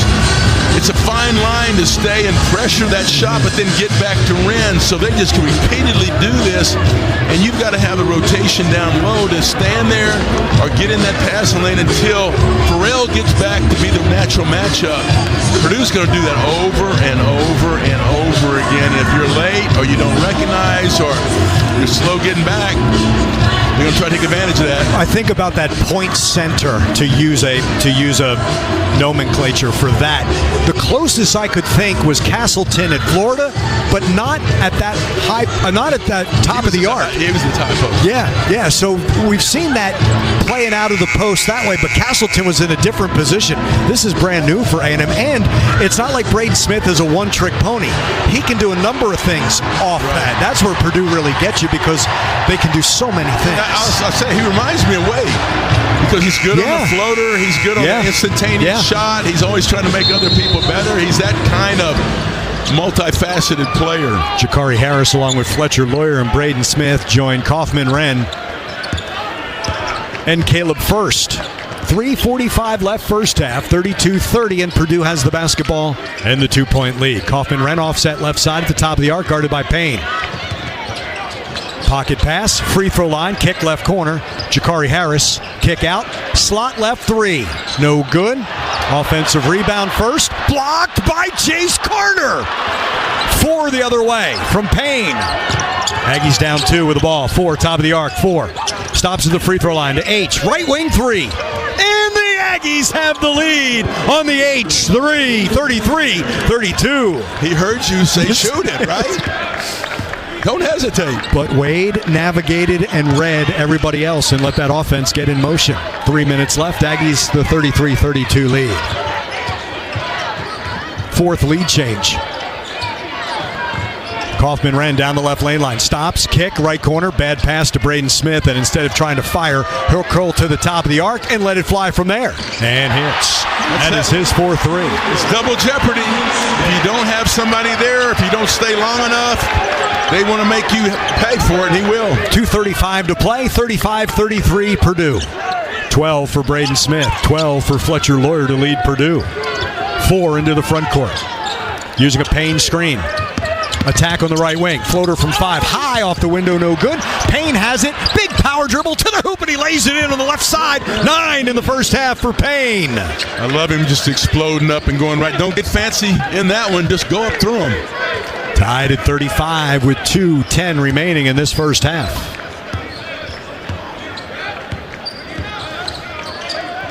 A&M stand man-to-man. Payne on Kaufman Wren straight away. First. Don't have to guard him there. Garcia with 2 personal fouls guarding Smith. Kaufman Wren spins, paint, step through, blocked by Payne, and he hit it off Kaufman Wren. Ooh, on this slot official near side, Keith Kimball says it is off Payne. Kaufman Wren wants a foul. Buzz wants possession. I think Farrell loves the familiarity with this matchup here. He is playing as good as we've seen him play, and defensive being a presence, and also, of course, doing what he's doing at the offensive end. 6 to shoot for Purdue. Right baseline inbound, Braden Smith. Taylor, Coleman, Carter, Garcia, and Hefner defensively. 5 to shoot, and Kaufman Wren at the top of the key. Turnaround, off balance, no good. Rebound, who? It's off Anderson Garcia. He taps. Purdue will get a reset shot clock at 20 and a right baseline inbound by the right corner. Yeah, we got into a little bit of a mismatch there. Who's guarding who? Now they're going to switch it up. A little bit of a frustrated shot by Kaufman Wren. It was, without a doubt. He has to. They bothered him today. They've done a job with centers, John, through the first 11 games. Biddy of Oregon. Steal on the right wing. Anderson tries to save as he dives at that official scorer's table. Just couldn't get enough of his hand around. He's got some hands now, but he couldn't get his hand over the top to kind of shovel pass it back into the playing court. But from a right corner inbound on the baseline, now to a half-court inbound for Purdue with 9 to shoot. Okay, they're going to run at you. They're going to try to spread it out and maybe go at you right now. Smith in the backcourt. Here he comes. Picked up by 4. Top of the arc. Between the legs 3 times. Attack on the right wing. Kick out. Catch and shoot 3. Left wing. Woefully short. Never hit the rim. It's a shot clock violation. Woefully short by Cam Heide. And no one had possession. So it's a shot clock violation. That's being explained by Brian Dorsey right now to Braden Smith. There's no possession here. There's a shot clock violation. Heidi leaves this short, never hits the rim. Ooh, maybe it did. It may have grazed the underside of the rim. Then who has possession? If it goes to a held ball, it's our Thornton McFerrin Coaching Academy review. They didn't call possession. It's not like A&M had it. But I'm trying to recreate that. It was Smith who came up with it, right? And he and Wade kind of battled for it, but was it Smith actually run out with it? Oh, great point. So it would still be Purdue's ball then. But the whistle blew. The whistle blew when they both had hands on it, I believe. So now you got to make that judgment. Was play stopped when they both had hands on it? Again, it could go to held ball, and that would be Purdue also. Right now, let's pause 10 seconds for station identification along the Texas A&M Sports Network.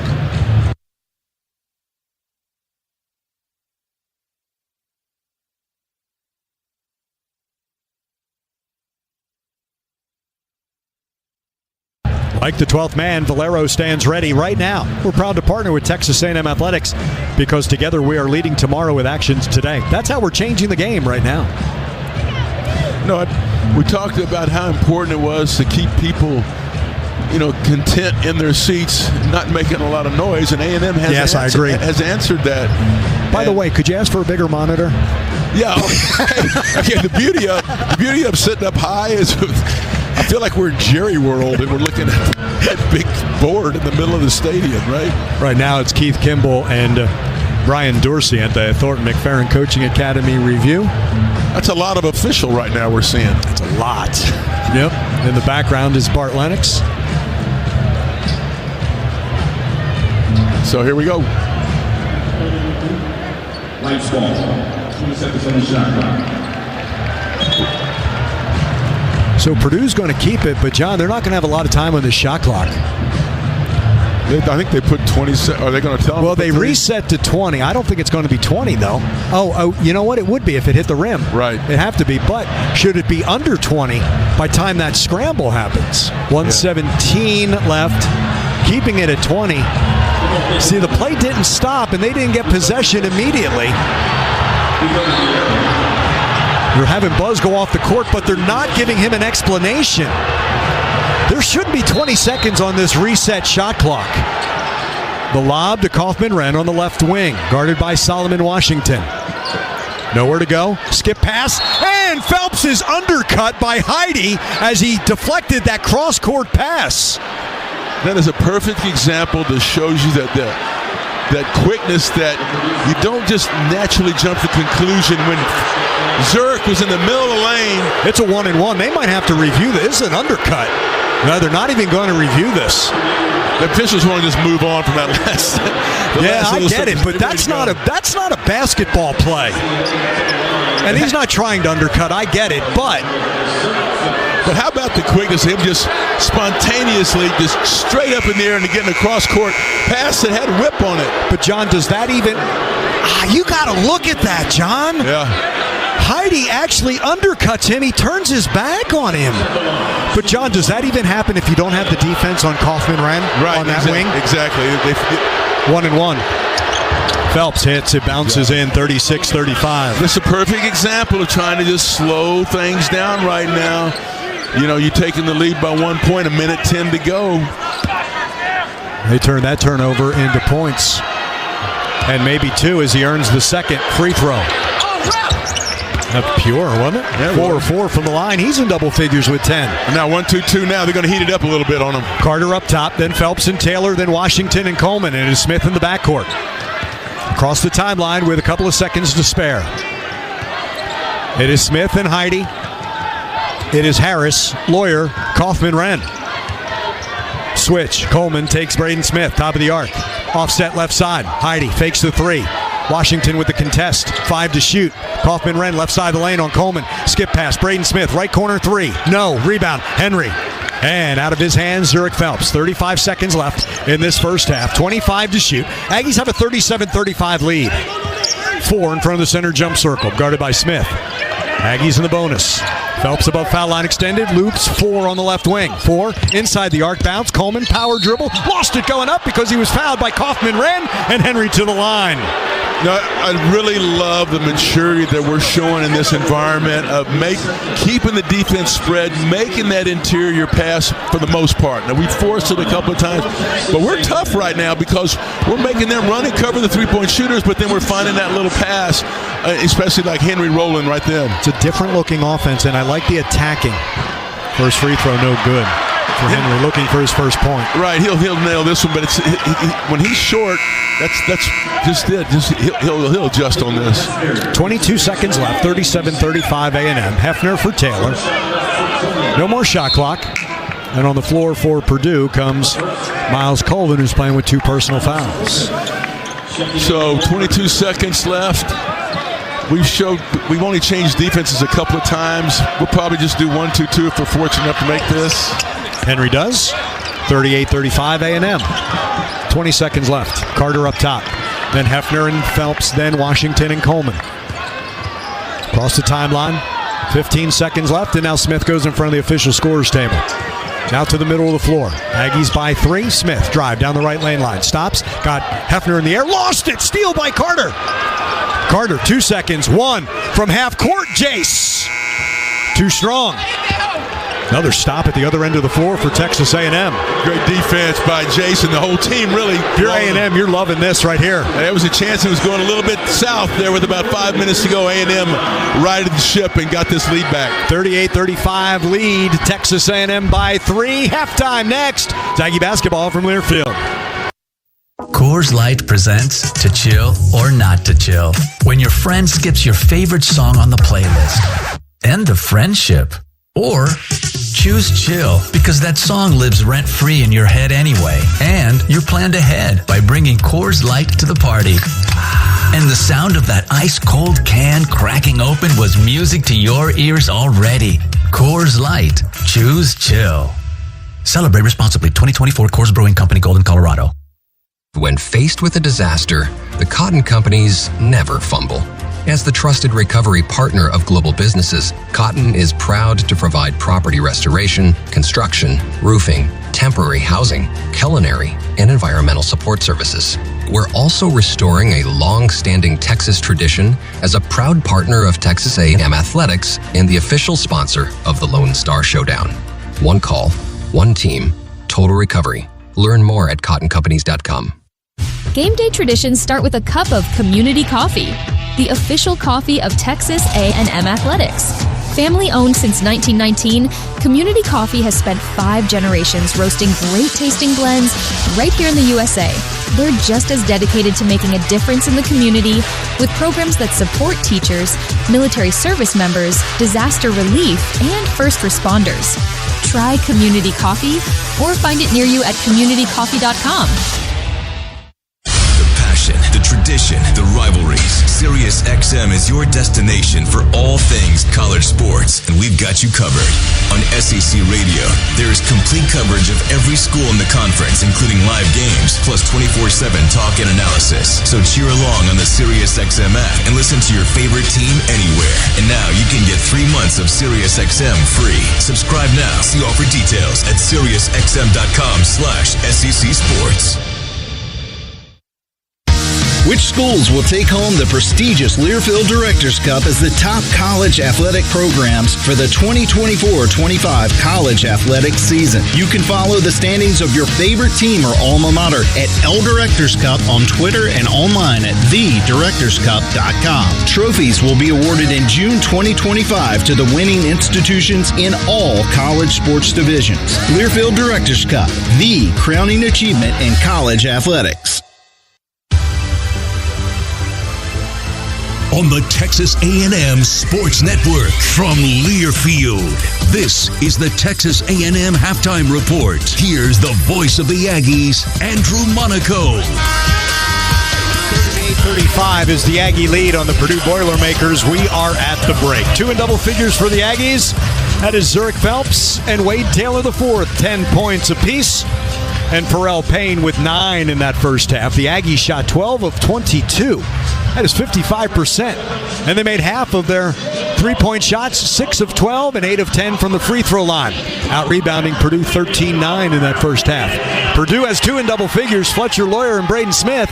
They have 12 apiece. 11 of 25 in the first half is 44%. 5 of 14 beyond the arc, and they have made all 8 of their free throws. Turnovers in that first half, 10 of them for the Aggies, became 13 Boiler points. 8 turnovers for Purdue became 8 Aggie points. 38-35, Texas A&M leads Purdue at the break. When we come back, Solomon Washington on the edition of C.J. Wilcher.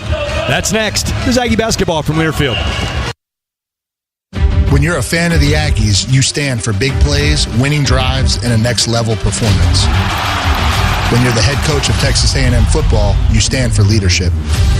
Folks, this is Coach Elko. When it comes to leadership, there's one brand I stand for. Ford F-Series, America's best-selling trucks. They offer capability to help you be at your best every day. So Aggie fans, stand tall, work hard, and be your best. Ford is the best in Texas. TX Whiskey is a proud partner of the Texas A&M Aggies. While you take pride in your school spirit, we take pride in being your spirit of choice. Like the Aggie spirit, TX Whiskey is powered by tradition, crafted with passion, and unites us all. Here's to the team, the 12th man, and the Texas spirit inside us all. Gig 'em. 21 and up, please drink responsibly. TX Whiskey, our way. Texas Farm Bureau Insurance wants to give you a VIP Aggie basketball fan experience this year. Visit 12thman.com/maroon contest and register for your chance. One winner in guest book-it tickets, recognition on the video board, Texas A&M apparel, and a VIP tour of Reed Arena. Register today at 12thman.com/maroon contest. This exclusive opportunity is brought to you by Texas Farm Bureau Insurance, proud corporate partner of Texas A&M Athletics. Howdy, Ags. I'm Wade Taylor, proud member of your Fighting Texas Aggie men's basketball team. For 75 years, the 12th Man Foundation has funded Texas A&M Athletics, empowering generations of student athletes like me to pursue our dreams at the best school in the world. Thanks to the generosity of our dedicated donors and season ticket holders, I have access to world-class facilities, exceptional resources, and incredible opportunities that help me succeed both on and off the court. And we're just getting started. Visit 12manfoundation.com and donate today to help shape the future of Aggie athletics. Thanks, and giggle. When an emergency happens, the right ER matters. And that ER is St. Joseph Health, the official healthcare provider of Texas A&M Athletics. Serving the region with accredited chest pain and stroke centers and other specialty care services to support you however you need. Emergencies happen, and we'll be here when they do. Learn more at st-joseph.org/ER. St. Joseph Health. Hello, human kindness.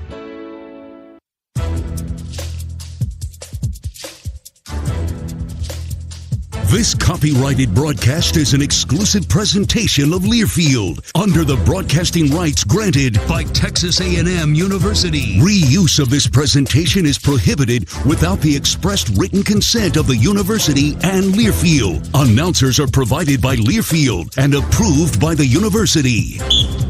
Halftime continues here in Indianapolis. It's the Indy Classic between Texas A&M and Purdue. We thank you for staying with us.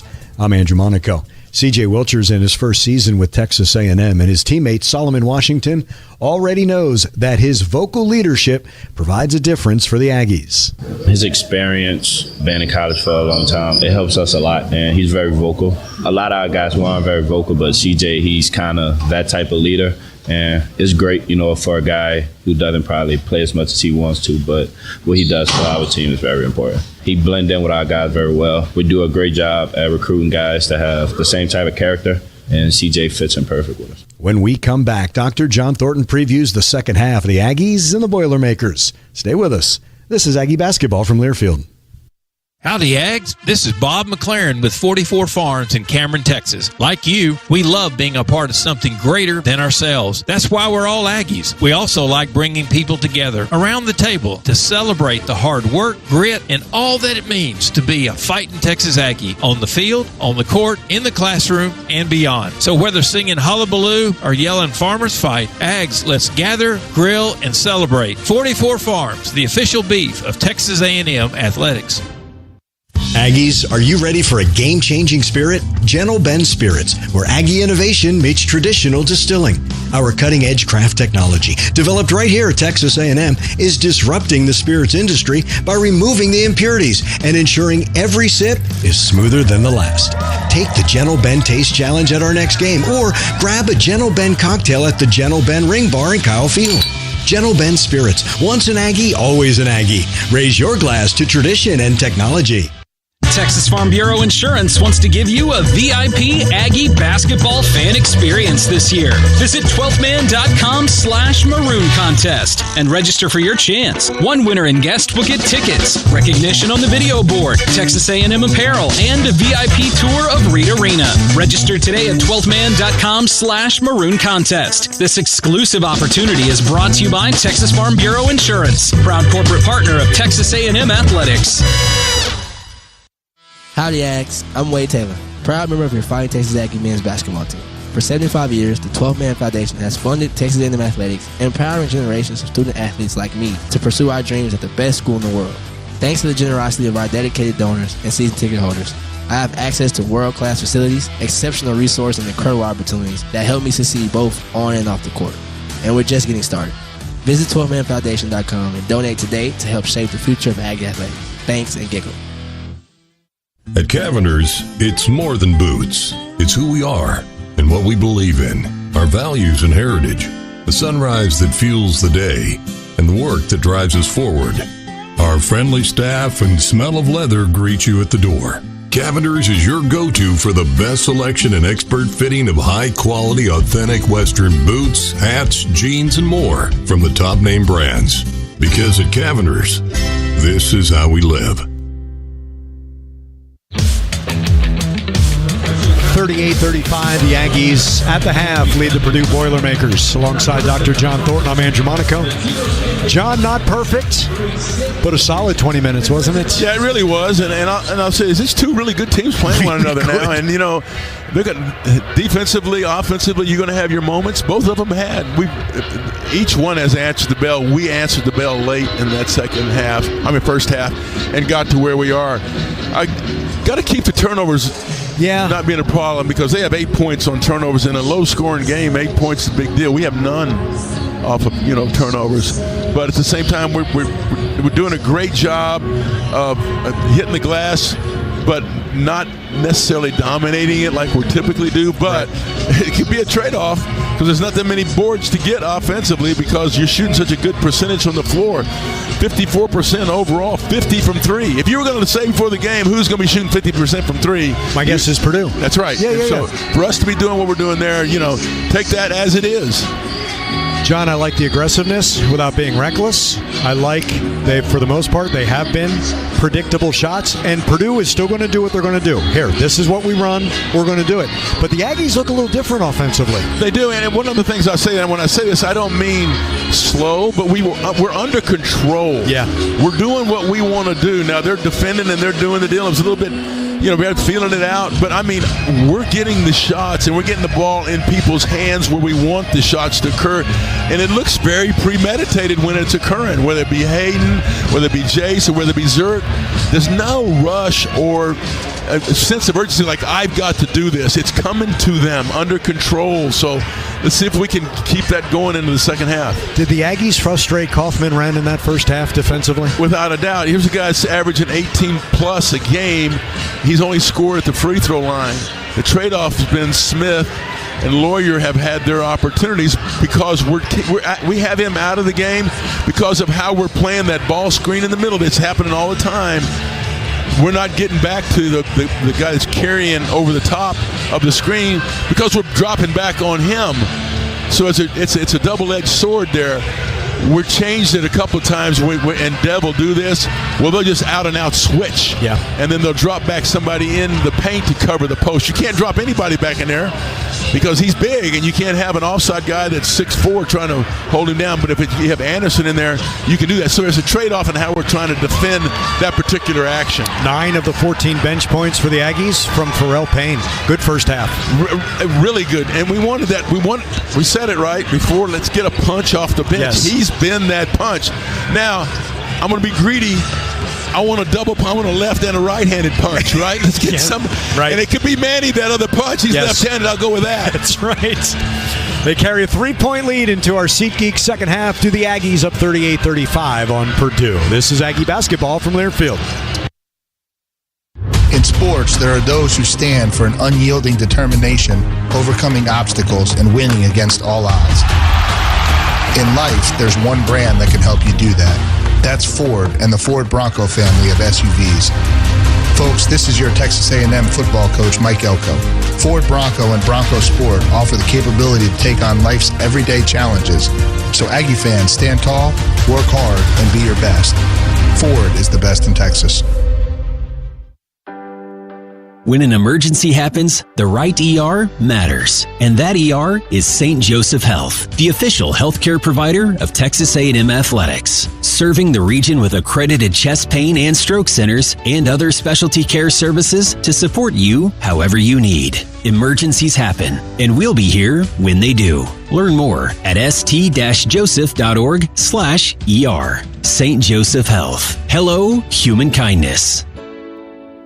At Schulte Roofing, we don't just see your roof. We see the home you worked long hours to earn, the memories made below your roof, the family your roof protects. I'm Josh Schulte, and here at Schulte Roofing, we don't take that responsibility lightly. Our bulletproof roof guarantee was built to protect what matters most and give you peace of mind for years into the future. Schulte Roofing, the only company voted best of the Brazos Valley 10 years straight. Visit us at SchulteRoofing.com. Schulte Roofing, the home of the bulletproof roof.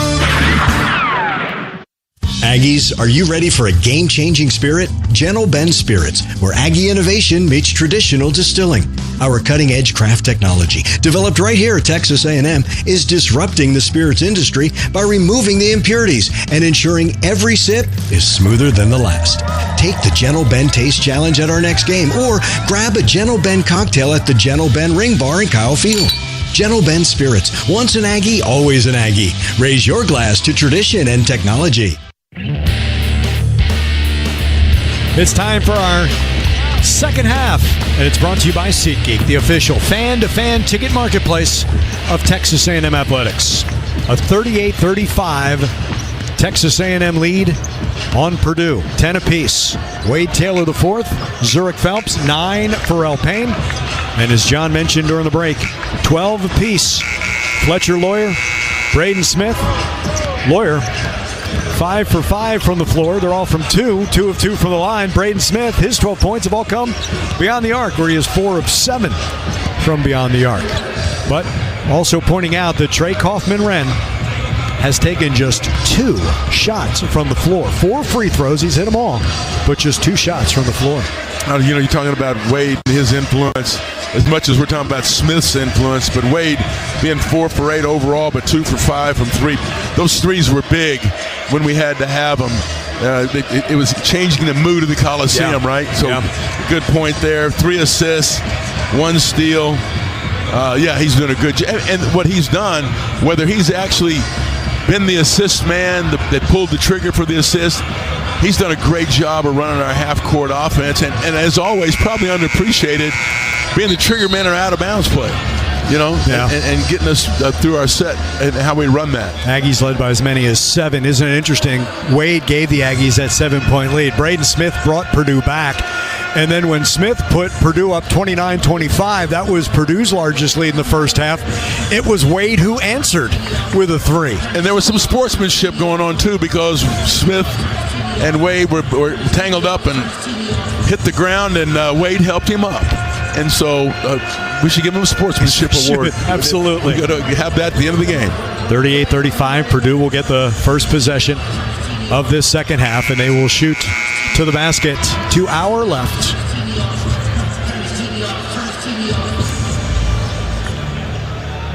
In front of their bench. Starting Wade in the far corner, probably going to run him over a staggered screen. The Yankees get it. Yeah, because remember did they give possession to Purdue on that, what was a shot clock violation that hit the rim? They had to, because we won the tap. Phelps, Hefner, 4, Coleman, Washington, Phelps inside, Coleman underneath the basket, kick into the right corner, and that's where Hefner lets it fly. H buries his second three of the game. And the Aggies open up the second half with a right corner three by Hayden Hefner, 41-35 A&M. That's how you draw it up, I'm telling you. Braden Smith, 12 in that first half. Colvin, Heidi, Kaufman-Renn left elbow. And Fletcher Lawyer. Pass to the wing is stolen by 4. Phelps follows him. Lob. Henry, lay it up and in. The Aggies, the first 5 in our SeatGeek second half. Great pass by Wade. Way to run. Stay in the play. Henry filled the lane. This is the largest lead for the Aggies, 43-35. 19-10 left, second half. Kaufman-Renn down the right lane line. A reach-in foul by 4. But see, Kaufman-Renn's going to try to make something happen because he's frustrated. I'm not going to paint with a broad brush here. But I'm going to say the majority of people that average 18 a game are probably going to be looking for their points. Yeah. I mean, it's just the way you are. Yeah. Catch and shoot inside the arc. No good. Rebound, Zurich Phelps. Phelps, he does not have numbers. Lawyer's back. Absorbs contact. And see if he will. No, it's going to be on the floor, says Brian Dorsey. Your interpretation of numbers is not the same interpretation that Zurich has of numbers. You know why? I just lead myself into I don't need no stinking numbers. Well, not all 5 guys were back. He was going at 4. He likes his odds. So you say there's a chance. Yes. Right baseline inbound. 4. Deep inbound to Zurich Phelps. Colvin guards him as he moves to the middle of the floor in the center jump circle. Minute into our second half, 43-35 A&M. The first 5 of the second half for the Aggies. Phelps, floater from 10, woefully short. Rebound, Cam Heidi. On the left wing, Braden Smith. Smith guarded by Washington. He picks him up at half court to the middle of the floor. Above foul line extended left side Lawyer. Feeds Kaufman-Renn. Left side lane. Hayden Hefner on him. Henry ready to help. To his left. Into the paint. Kick down low. Heidi all alone. I think he got Wade in the face. Yeah, Wade was backside help, but he did a good job of walling him off. Wade couldn't get around. First 2 for Purdue in the second half. First 2 for Cam Heidi. The sophomore averages 7. 43-37 A&M on the left wing. Zurich Phelps goes back to 4. Half the shot clock gone as he moves to the middle of the floor, and he gets tripped, and Colvin is his 3rd. Yeah, it looked like a little wet floor there also. Then get out there and sweep that up. But second on Colvin. They must have given his other one to somebody else. Oh, Lawyer has 3. Fletcher Lawyer playing with 3 personal fouls. Phelps. Middle of the floor, shooting to the basket to our right in front of their bench. 4 above foul line, extended left side. Dribble to his left, lets a 3 fly. Left it short. Henry taps out, but it's to Smith. It's a 2-on-1. Bounce, Colvin, lay it up. Pinned by Solo. That's a goaltend. Perfect example of what happens because Smith is so good at that. I mean, he's going to get down there as fast as he can and spread it out wide, make it a perfect 2-on-1. I just didn't want Wade to pick up a foul on defending that one. So the first 5 of this second half for the Aggies, the next 4 by Purdue, 43-39 A&M. By 4 with 17:45 to play. On a weave, now Phelps in front of the center jump circle guarded by Smith. Crossover, bodied up. At the top of the arc is Phelps. Phelps backs towards the center jump circle using a Coleman screen. Zurich in the paint, lost it. The other way, up the right side, Smith, lob, Colvin, lay it up and in. Another turnover becomes 2 more.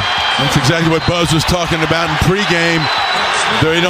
That's not what they're known for, but they will absolutely take advantage of it. 6 straight for Purdue. Now 43-41 A&M. Pocket pass, Coleman, paint, 5-footer, no good. Got his own in the paint, kick out, H, 3 straight away. Off the heel, Phelps battles, Colvin the rebound. Smith the other way, up the right side of the floor. Jump pass, Colvin, left side, 3 for Heidi. And Purdue has the lead, 44-43. That is a 9-0 Purdue run. They're as good as anybody as they spot up. We were talking about Texas Tech doing that, but in the break, they don't hesitate. Bad shots, turnovers, led to 9 straight points. What the Aggies didn't do, majority to the basket, 4, misses it. Henry keeps alive for Solomon Washington on the left baseline. Straight away, Hefner, 10 on the shot clock.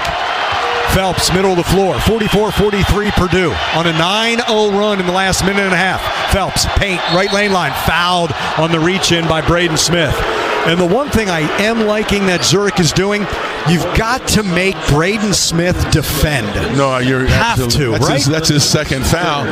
You get him into a third foul right now, right. He is critical to them. He's going to have to guard somebody.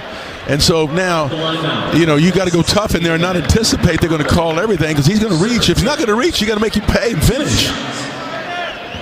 Third team foul on Purdue in the first 3.5 minutes. Trying to tie this game after having an 8-point lead. Phelps' first free throw is good. Zoo has hit all 5. He's got 11, and we're even at 44. Coleman will leave. Hefner will leave. Washington will leave for Payne, Wilcher, Garcia. As 4 and Zoo stay in. Tied at 44 with 16:29 to play in this second half. And Zoo can break that tie with his free throw. Does. Rattles that in. 45-44. Aggies seesaw ahead. You've got Anderson and Farrell as a back line of the 1-2-2. Pretty tough matchup for anybody. 7th lead change. Smith, top of the arc. Heidi, slot right, up top, Kaufman-Wren. Run into a Smith screen. Payne stays with him on the left side of the lane. Goes to work on him, uses that off arm. Cut off, double team develops with Wilcher. Kick back out Smith, 5 to shoot. Drives on Garcia. Lawyer behind his back, lost it. Steal by Phelps, not to the deck. Shot with possession never changed. That should be a shot clock violation on Purdue. Drive to the hoop, steal by 4. Ball, do not lie. 4 the other way. 4, kick on the left corner. Phelps drives, left baseline. Inside, Payne, hammer! In double figures with 11. Zarek utilizes that. He is a triple threat there. Shoot the shot, make the drive, or drop the pass off. 15:30 to play, 47-44. 4 straight. Phelps has been involved in all 4 of those Aggie points. 2 free throws and an assist. Smith stops, kick out Heidi. Straight away Lawyer, swung left side Colvin. Foul line extended on the left side to Kaufman-Wren, who gets tripped by Pharrell Payne. I mean, back and forth in the first 4:42 of this second half. You don't expect number 11 to go away, and you know number 17 is going to respond. Hey, neither one of these teams are going to do that, but how about that, though? How many did we score first? We scored the first 5. They got the next 9. And then we get the next 4. That makes great sense, doesn't it? It does. 15-18 to play in our SeatGeek second half. 47-44, Texas A&M leads Purdue. This is Aggie basketball from Learfield. Howdy, Aggs. I'm Henry Coleman III, proud member of your Fighting Texas Aggie men's basketball team. For 75 years, the 12th Man Foundation has funded Texas A&M athletics, supporting generations of student athletes like me as we chase our dreams at this world-class university. Our dedicated donors and season ticket holders have been the backbone, creating a legacy of excellence, and we're just getting started. Visit 12manfoundation.com and donate today to help shape the future of Aggie athletics. Thanks and giggle. It's the Get Holiday Ready sales event with Hank and Sam from the Ford crew. Today, a new shipment of inventory. Hank, what's going on? Another hauler full of new Ford trucks and SUVs, Sam. So much SUV capability. Is that? Ford F-Series, the best-selling trucks for 47 years. And a big selection means... Big savings? Yep, which means... It's the best time to buy. Well done, Sam. And time for America to get holiday ready with Ford. Based on 1977 to 2023 CY Industry reported total sales. TX Whiskey is a proud partner of the Texas A&M Aggies. While you take pride in your school spirit, we take pride in being your spirit of choice. Like the Aggie spirit, TX Whiskey is powered by tradition, crafted with passion, and unites us all. Here's to the team, the 12th man, and the Texas spirit inside us all. Gig 'em. 21 and up, please drink responsibly. TX Whiskey, our way. Ever find holiday shopping overwhelming? We've got to figure out what they want and then find it all too. Enter Kohl's. They have the best gifts all in one spot. The toys your kids have been asking for, the silk PJs she's been eyeing, and the stylish sweater he'll love. And you can get 20% off some of your gifts during their customer appreciation event. Yup, holiday shopping at Kohl's is the move. Select styles, offers end December 15th. Some exclusions apply. Coupons do not apply to toys. See store or Kohl's.com for details. This is Wade Taylor IV. You're listening to Aggie Basketball on the Texas A&M Sports Network. And when the holidays get real, sales start at Kohl's and Kohl's.com, where you'll find amazing deals on everything you need all in one place so you can focus on the moments that matter. Kohl's, where families come first. Why does it seem, John, that when the game gets heated and intense, Wade thrives? Like, he loves this. He really does. He loves being in an opponent's building. Look, he loves Reed. Don't get me wrong, in the 12th man. That's why I say he never shrinks. Good play, bad play, it's on to the next play for Wade Taylor IV. And what's interesting is, too, we've seen that in him from his first year here. Yeah, agreed. He loves the game, he loves the play, and he loves when the pressure gets ratcheted up. You can say those types of guys, there's a lot of indicators. One, he's a great passer in tough situations. There's no moment too big you don't want him to have the ball. You also want him at the line anytime it's pressurized like that. And he does. He absolutely thrives there. 4 assists to go along with his 10 points. Zurich Phelps, 12 points. He's got 3 assists. The Aggies, 11 assists on their 15 field goals. Part of our Wells Fargo Between the Baselines. Wells Fargo is the bank of doing, and the official bank, Texas A&M Athletics. Purdue, Kaufman-Renn, top of the key, down the right lane line. Blocked by Payne! He got it before it hit the backboard. Pharrell Payne gives the Aggies possession, up 47-44. Crossover, Phelps, right elbow to his left, free throw line. Can't get Smith in the air, so he goes to Garcia on the wing. And Anderson will hand off to 4.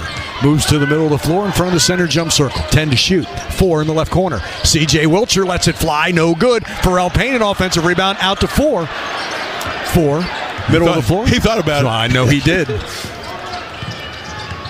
Flares to the right wing. Wilcher, dribble to his left, guarded by Berg. They pull Berg away from the basket. See what they do. Phelps, blocked by Smith on a 3. Dribble, save to midcourt. Fletcher, left side, never found a mismatch, bringing the 7-2 out above the arc. 2 bigs in. They hadn't played a lot with this lineup. Slapped away by Wade Taylor off Kaufman-Renn. Aggie basketball. He is frustrated. Yeah, he is. And they're clearing sides to him. They're just making it so simple. Instead of using that ball screen to let him roll to the basket, we've defended that well. What they're trying to do now is just clear sides. Would Wade's sneakers be green? I think it's appropriate. They got red shoelaces. Goes kind of the green effect and red. Payne up top, Garcia. 4. Payne left side goes to work on Berg. Over. The help by Smith was too late. Payne lays it in, and a chance at a 3-point play. 3rd foul for Smith. Yep. Now, it shocked me. It shows you what kind of athlete he is. Get a hand on Zurich's jumper, right? Yes. How about that? Yeah. He thought he could just shoot right over him. Now, he found out the hard way. Payne now has 13. And the Aggies up 49-44. 3 for Smith, 3 for Lawyer. Yeah, they're not the 4th team they foul. They need Purdue. them in there. They're not taking them out. You got to go at them. Yes, you do. And Payne collects the 3-point play. 14 for him. So he leads the Aggies in scoring. 50-44 A&M. They've answered with a 7-0 run of their own since falling behind 44-43, answering Purdue's 9-0 run. Smith in between the circles, straight away Lawyer on the left wing. Kaufman-Renn guarded by Payne. He's beyond the arc. Up top, Smith. Around Payne. Left wing 3.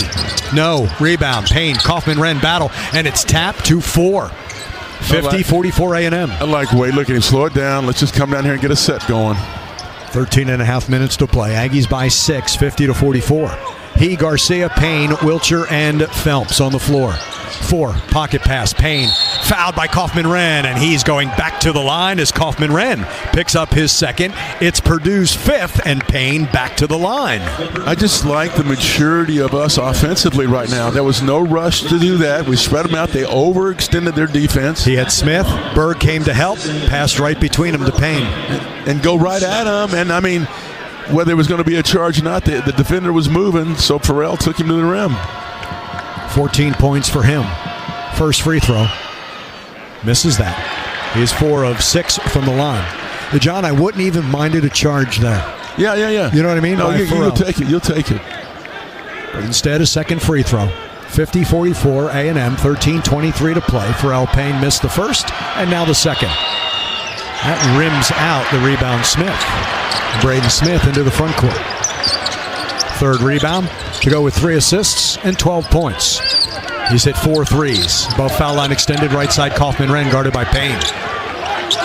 Above foul line extended left side is Braden Smith. Straight away, Kaufman-Renn, Fletcher Lawyer.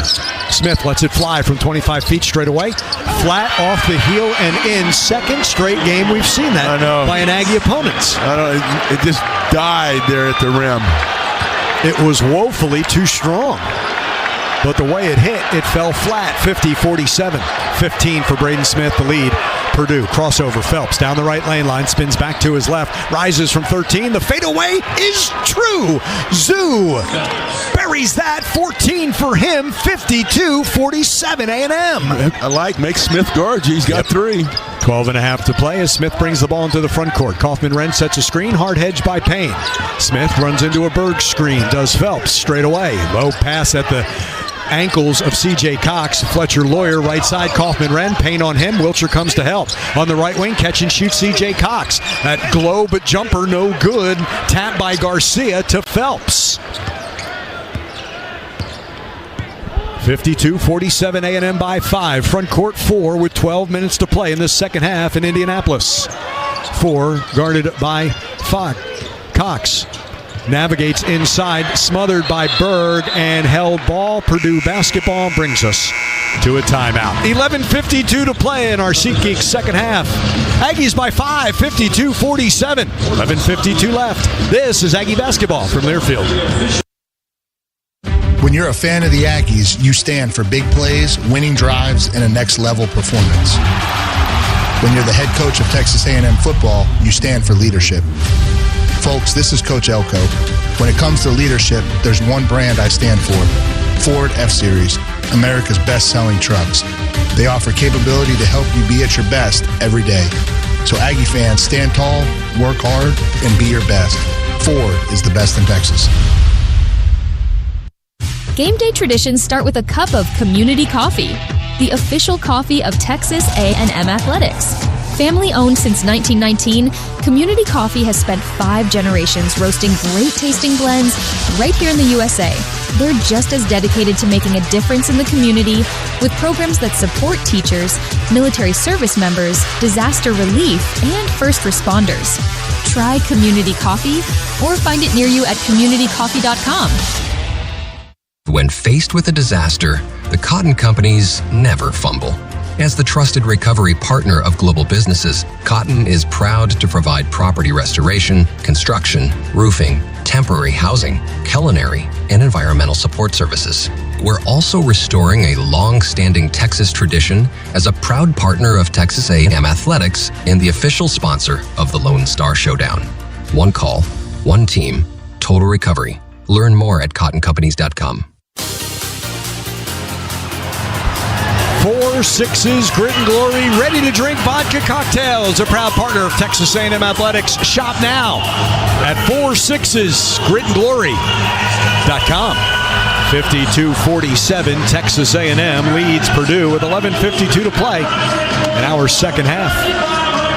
How about what's evened out? Points off of turnovers, 15-15. I mean, that happened in the second. Turned Purdue over 4 times in this second half.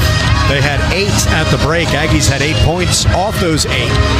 And remember, the Aggies had 10 turnovers. They've had 3, but Purdue's not scoring nearly as many. Those points off turnover. Now, the Aggies, John, they thrive off getting a chance to run points off turnovers. And one of the things that we've done also is we've evened up the shot. Because of the turnovers we forced, we both are equal at 34 shots apiece. A&M shooting 50% from just the floor in general, but still 41% from 3. Buzz said, have to get more shots. Didn't think there'd be a lot of possessions, but more shots. And now they're +7 in free throw attempts, +3 in makes. Aggies are 11 of 15, while Purdue is still 8 of 8. And 5 team fouls in the second half. That was a big shift going to the line like they've done. And, you know, you put them in, you've gone to the line, you've cashed in for the most part, and now you have some foul considerations that Purdue's got to deal with. Don't force, but still attack. But at the same time, we've done a great job of passing the basketball before we get too deep or in trouble for the most part. I like the adjustment on that last play by Purdue. They had the two defenders with the help, and this time they kind of closed. We talk about that elevator screen on offense. It was what Oregon did.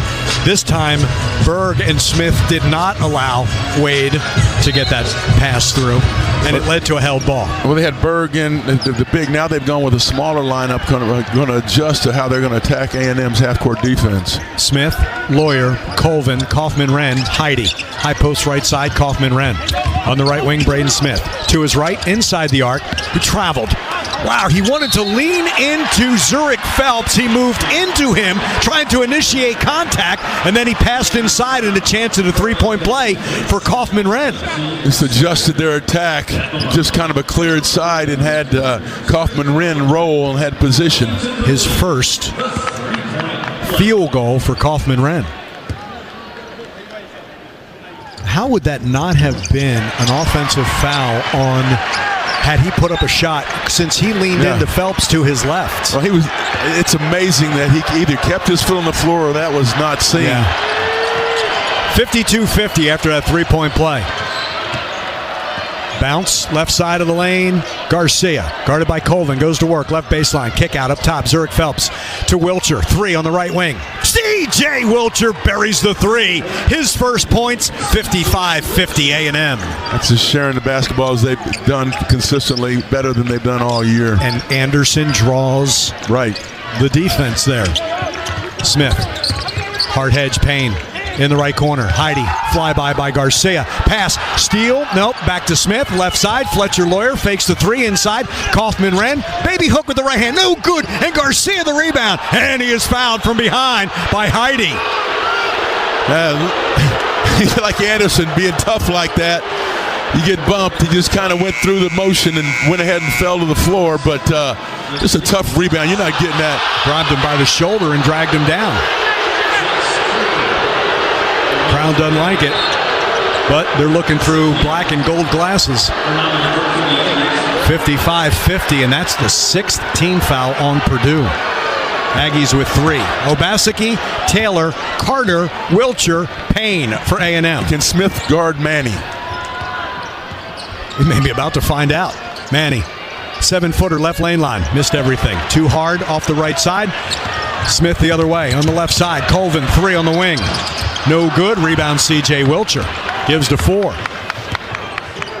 Basically a four-guard lineup. I like the idea of Manny attacking him, though. I'm with you. Payne down the right lane line. Spins to his left on Kaufman-Renn. And they call the travel now. That's not a travel. It's just a big step. Yeah. It's two after the gather. Going to have Solo come in, check in for the defense. You know how it's not a travel? They're not showing it again.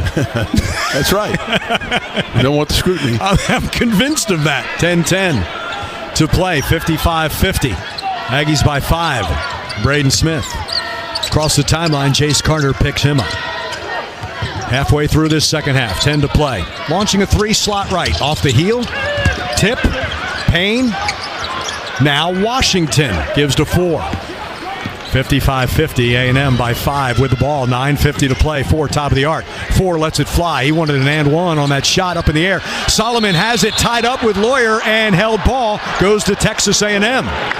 You know what they're not used to? They're not used to a team being physical against Purdue. Right. No, I agree. And that's interesting that you say that. The fans. But Purdue, of all teams from historically. The Big Ten has always been that way. Without a doubt. Yep. What do you always say? Be the last one? Yeah, that's the ball to the official. He's a quick study. That's right. Payne up top. Reset shot clock is now at 15. Payne using a screen on Smith. 4 down the right lane line on Kaufman-Renn off the glass. No good. The follow by Payne. And that is now a new Aggie high for him. He's got 16. 57-50. Anybody that has Smith guarding him, they're attacking. Absolutely. Wade did the same thing. Carter guards Smith at half courts. 9:20 to play. 57-50 A&M. Kaufman with a moving screen, and Smith throws it away. God, you just cannot go upset a screen, move your body. You've got to stay set. And it's not even on a roll by Kaufman. He got so confused by Payne where he was going to move, he was trying to stay in front of him.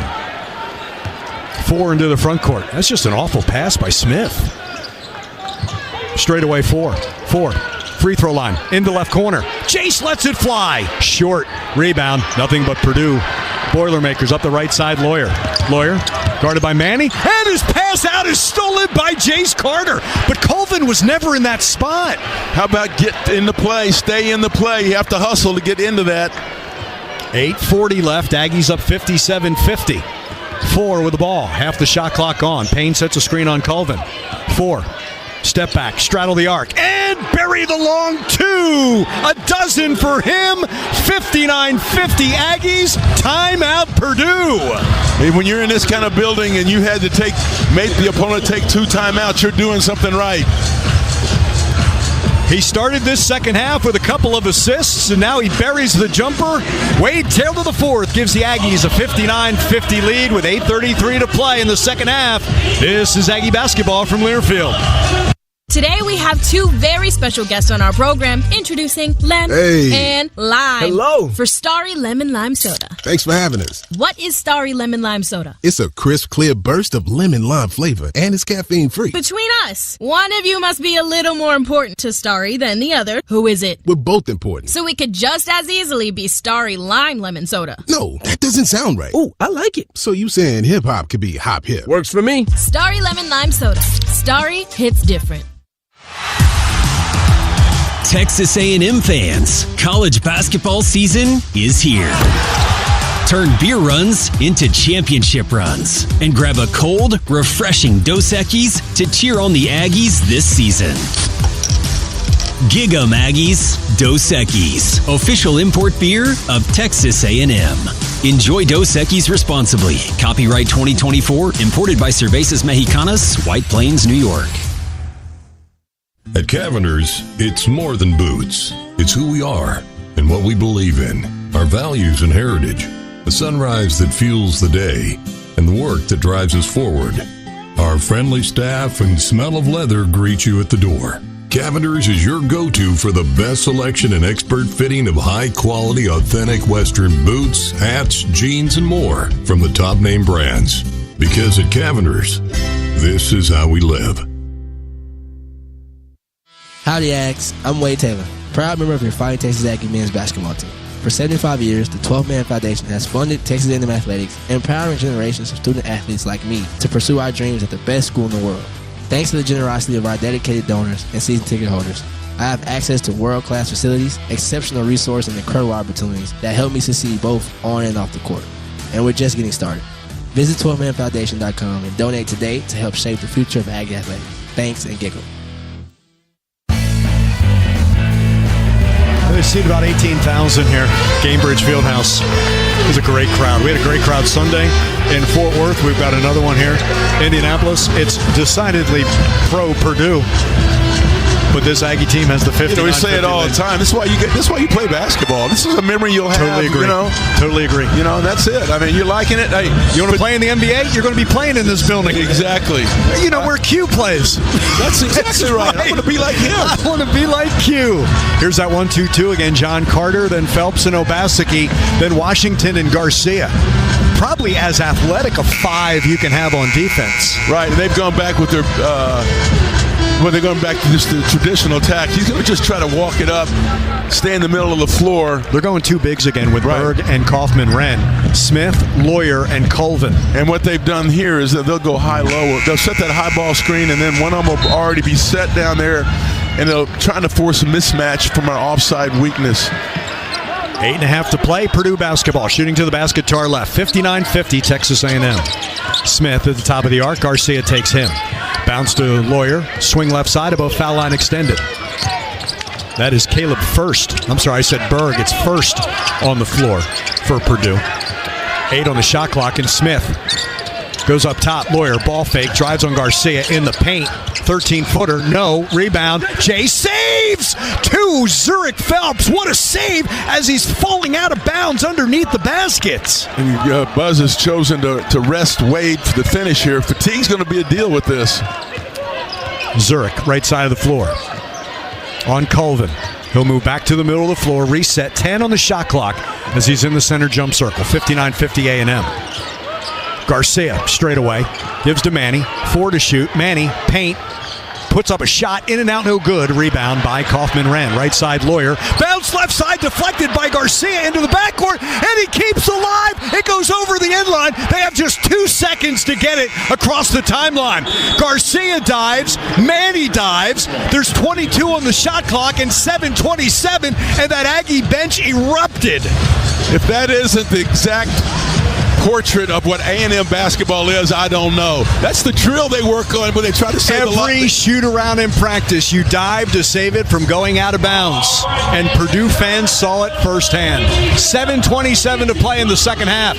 59-50, A&M leads Purdue. This is Aggie basketball from Learfield. In sports, there are those who stand for an unyielding determination, overcoming obstacles, and winning against all odds. In life, there's one brand that can help you do that. That's Ford and the Ford Bronco family of SUVs. Folks, this is your Texas A&M football coach, Mike Elko. Ford Bronco and Bronco Sport offer the capability to take on life's everyday challenges. So Aggie fans, stand tall, work hard, and be your best. Ford is the best in Texas. At Schulte Roofing, we don't just see your roof. We see the home you worked long hours to earn, the memories made below your roof, the family your roof protects. I'm Josh Schulte, and here at Schulte Roofing, we don't take that responsibility lightly. Our bulletproof roof guarantee was built to protect what matters most and give you peace of mind for years into the future. Schulte Roofing, the only company voted best of the Brazos Valley 10 years straight. Visit us at schulteroofing.com. Schulte Roofing, the home of the bulletproof roof. Texas Farm Bureau Insurance wants to give you a VIP Aggie basketball fan experience this year. Visit 12man.com/maroon contest and register for your chance. One winner and guest will get tickets, recognition on the video board, Texas A&M apparel, and a VIP tour of Reed Arena. Register today at 12man.com/maroon contest. This exclusive opportunity is brought to you by Texas Farm Bureau Insurance, proud corporate partner of Texas A&M Athletics.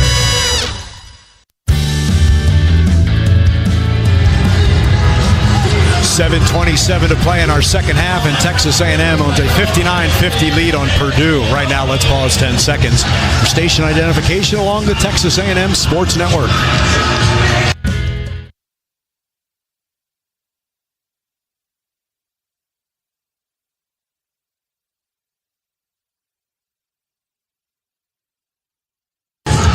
Alongside Dr. John Thornton, I'm Andrew Monaco. Morgan Woods produces Aggie basketball in our Learfield studios, and 18,000 mostly Purdue fans saying, can they offensive rebound? We'll see. Prove it to us. They dive on the floor. Not one, but two right there. Anderson Garcia and Manny Obaski. A loose ball.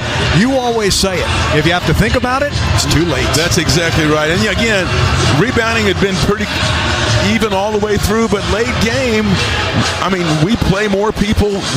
They don't play as many people as us. You can't tell me that's not a factor. 25 rebounds to their 16. It was even not too long ago. 13-8 in the second half. 13-8, 9 offensive rebounds. Yep.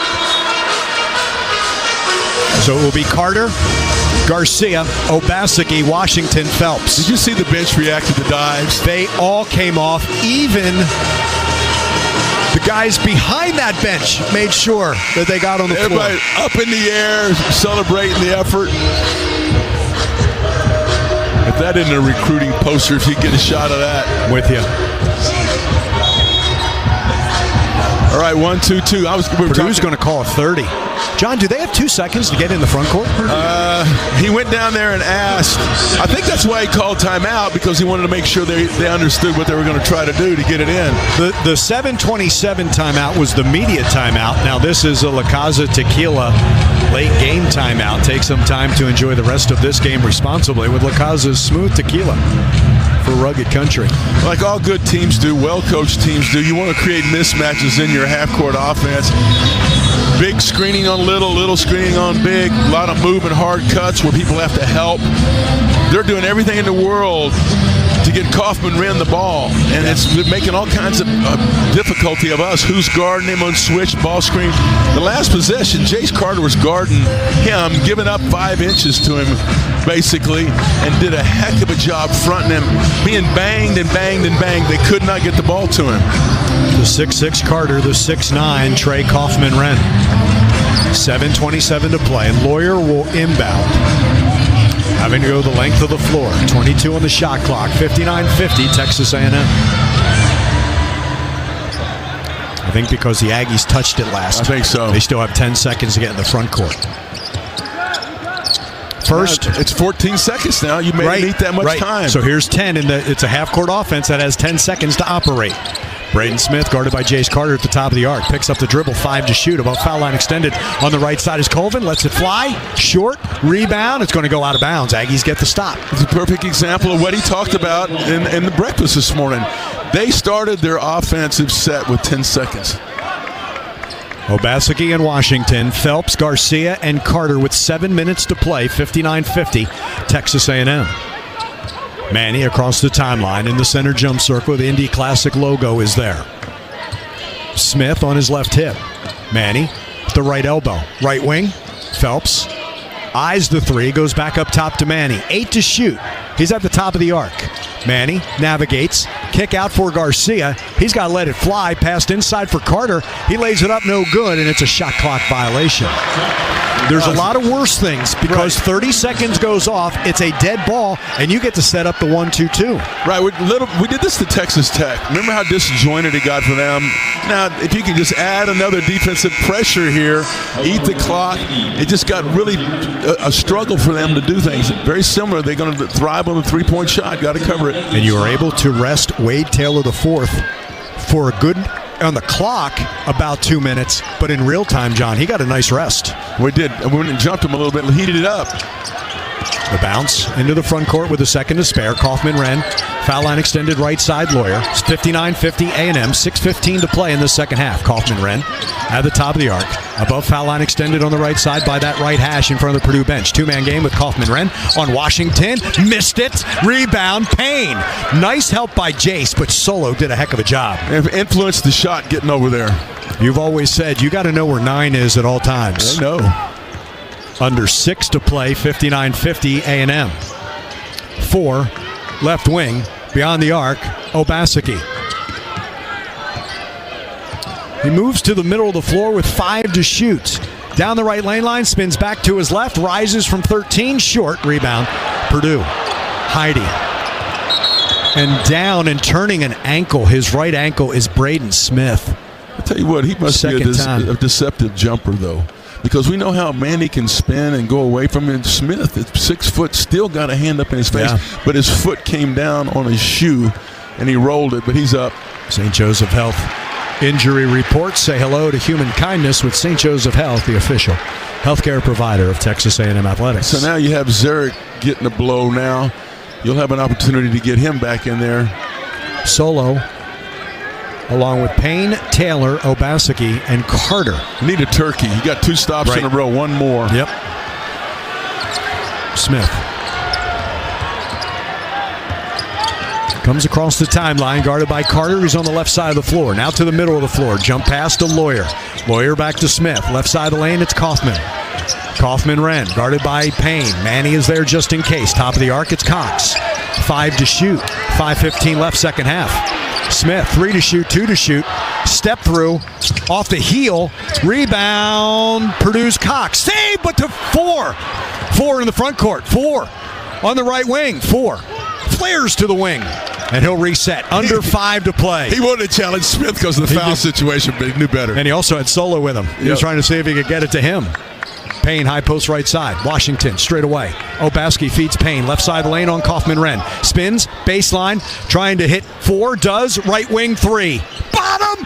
Wade Taylor the 4th buries his 3rd 3, and the Aggies have their largest lead. It's only fitting A&M up 12. 62-50. 4.5 to play. Hard hedge, Payne inside. Kaufman-Wren, and Payne compounds that misery. He didn't get back in time. He fouls him. Chance at a 3-point play. That's what Smith can do. I mean, it's just 2-man play all the way. And Farrell's credit, I mean, he had to put pressure on him, but then try to find the man as quick as you can. That was that recovery. For the most part, the Aggies have done a good job recovering. They've been trying to do that all game long. Now, that's what's not been new for them. I know what Purdue does, but that's not been new for A&M. They've had some other teams where they've had to recover quickly. But this much, doing it over and over. I mean, for 40 minutes, right? Yeah.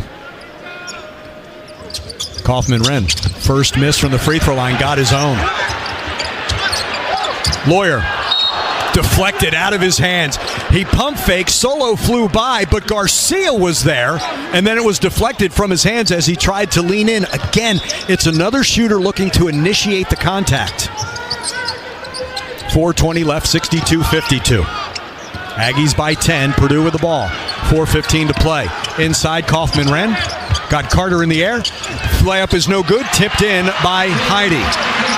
So 4-point play for Purdue, 4 in a row, 62-54, 4 minutes left. Wade Taylor into the front court, guarded by C.J. Cox. Wade's got the freshman on him. Phelps and Payne, next dead ball. Garcia to set a screen. Wade will use it in the wake. Wade, left elbow, floater, heel, no good. Tipped up Carter, no good. Tipped out, last touch by Purdue. Aggies will keep it. 3:43 to play in our second half. And Texas A&M will have the basketball and a 62-54 lead on Purdue. This is Aggie basketball from Learfield. When an emergency happens, the right ER matters. And that ER is St. Joseph Health, the official healthcare provider of Texas A&M Athletics. Serving the region with accredited chest pain and stroke centers and other specialty care services to support you however you need. Emergencies happen, and we'll be here when they do. Learn more at st-joseph.org/ER. St. Joseph Health. Hello, human kindness. It's the Get Holiday Ready sales event with Hank and Sam from the Ford crew. Today, a new shipment of inventory. Hank, what's going on? Another hauler full of new Ford trucks and SUVs, Sam. So much SUV capability. Is that? Ford F-Series, the best-selling trucks for 47 years. And a big selection means... big savings? Yep, which means... it's the best time to buy? Well done, Sam. And time for America to get holiday ready with Ford. Based on 1977 to 2023 CY Industry reported total sales. Texas Farm Bureau Insurance wants to give you a VIP Aggie basketball fan experience this year. Visit 12thman.com/maroon contest and register for your chance. One winner and guest will get tickets, recognition on the video board, Texas A&M apparel, and a VIP tour of Reed Arena. Register today at 12thman.com/maroon contest. This exclusive opportunity is brought to you by Texas Farm Bureau Insurance, proud corporate partner of Texas A&M Athletics. When faced with a disaster, the cotton companies never fumble. As the trusted recovery partner of global businesses, Cotton is proud to provide property restoration, construction, roofing, temporary housing, culinary, and environmental support services. We're also restoring a long-standing Texas tradition as a proud partner of Texas A&M Athletics and the official sponsor of the Lone Star Showdown. One call, one team, total recovery. Learn more at cottoncompanies.com.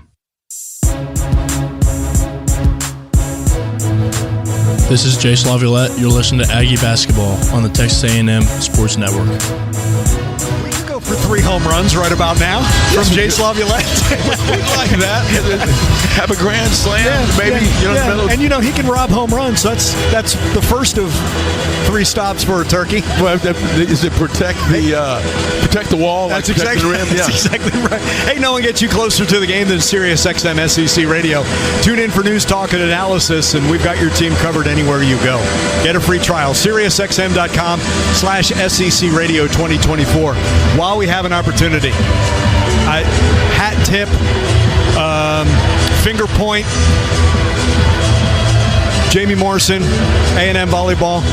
I mean, they take Wisconsin 5 sets in Lincoln, make the Sweet 16. Man, made us all proud. Very hard-fought game. Love the competitive It was nature. on in our team room. Right. And then as soon as everybody was done dinner, they couldn't get to the room fast enough to watch, and we're all texting one another. Did you see that? Did you? It was awesome. Yeah, and it wasn't easy to stay in those. I mean, 2 great teams battling one another. Yep. All right, and Trev Alberts was there and now here today. So the Aggies have it. Reset shot clock at 20. 3:43 to play. Up 62-54. Purdue still sits with 16 fouls. The Aggies 4. Purdue's left with 1 timeout in this final 3:43. It is Phelps and Garcia, Wilcher, Taylor, and Payne. Phelps in front of the Aggie bench to Payne.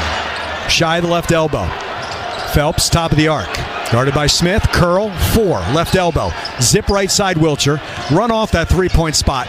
And his pass along the baseline is deflected by Kaufman-Renn out of bounds. 8 to shoot. The Aggies will have a left baseline inbound. Yeah, we don't use hand signals. It's just words. And he's setting the play up. Everybody's going to know what to run here. Zurich's going to inbound. To the left of the lane line.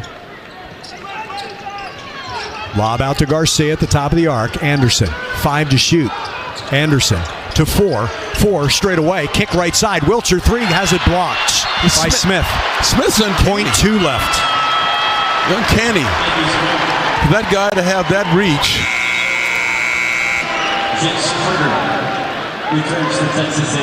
But he knew the shot was coming. There was nothing really he could do because he timed it. But still. Jace comes in, 0.2. The Aggies have to send this to the rim. They do for Payne. He taps it out of bounds. That's the second consecutive shot clock violation. So 3:22 remaining.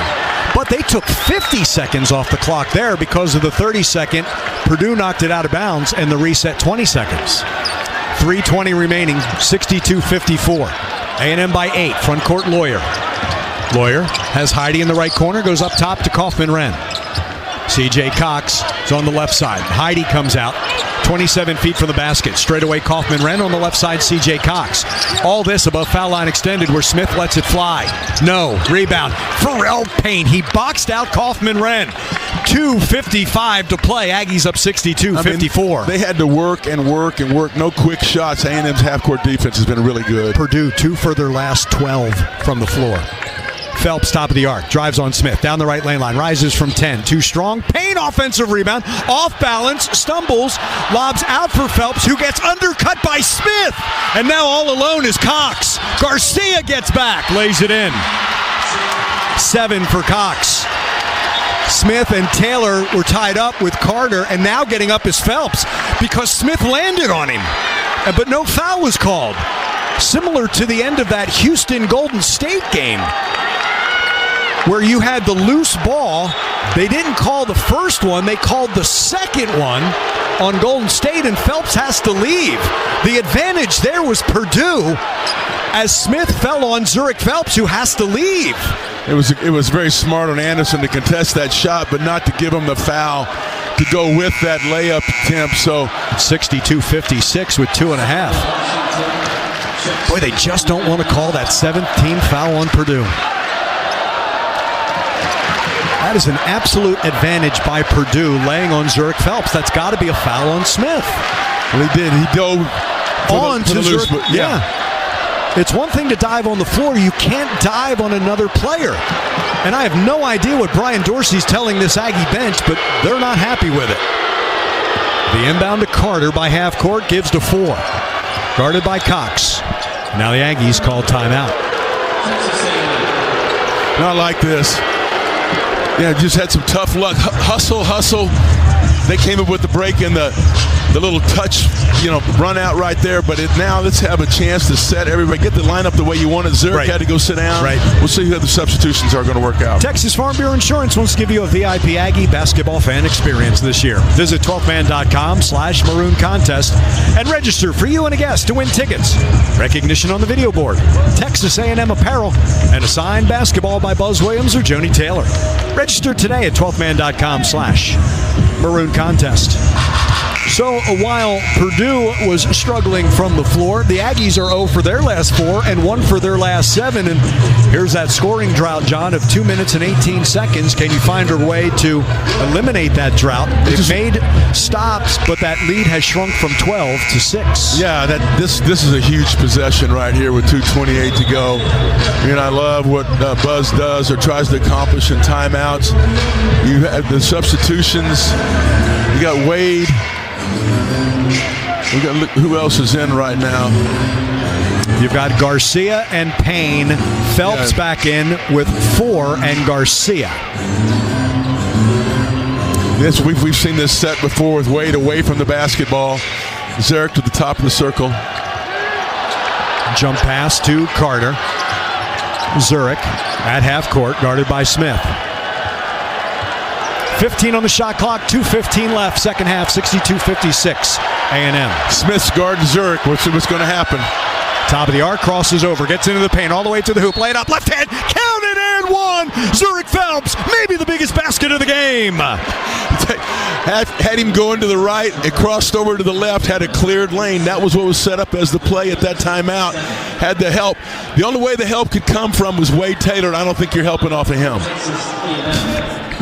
Well, it could have been a three-point shot, and this could be a three-point play for Phelps. Kaufman-Wren with the foul. Phelps gets the free throw, 64-56. Bounces off to the right. Payne keeps alive, but he went over the back. That is the 5th team foul on A&M and the 3rd on Pharrell Payne. He's going to substitute defense. Solo coming in the game now for... He's going to take Pharrell out. Solo's in. Now you have Anderson. I like the impact of those two guys in the game now at this point in the game defensively. So the back end of the 1-2-2, Carter up top, then Phelps and Taylor, then Washington and Garcia. That's the defense for the Aggies with 2 minutes left, up 64-56 on Purdue.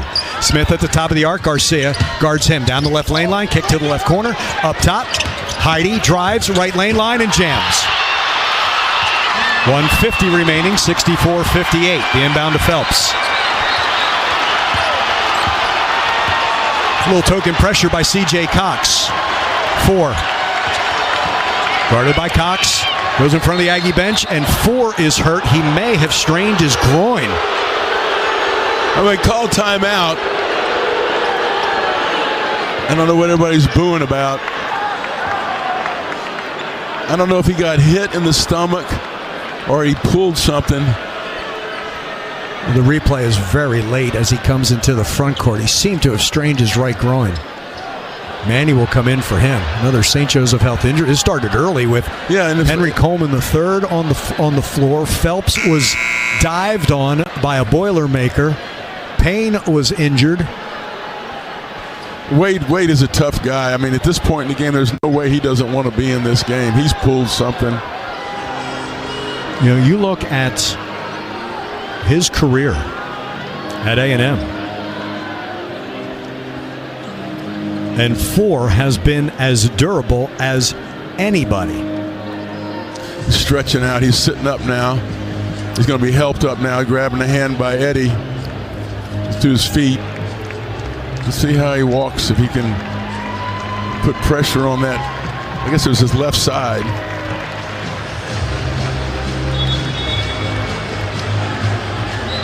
I was saying groin. I'm hoping it's not the knee. I don't know if he collided. Well, he's walking better. He was hurting. He couldn't even dribble and walk. Yeah. Now he's walking.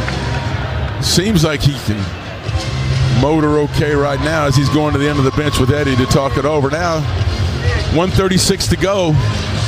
Zurich and Manny they're going to be the principal ball handlers, although you have Jace there to help out too. Very important. We almost had a backcourt violation on the inbounds play earlier. Yeah. 64-58 A&M, 1:36 to play. Garcia, Phelps, Obaseki, Washington, and Carter. 1:30 left, 13 to shoot. Aggies up by 6. Phelps down the right side.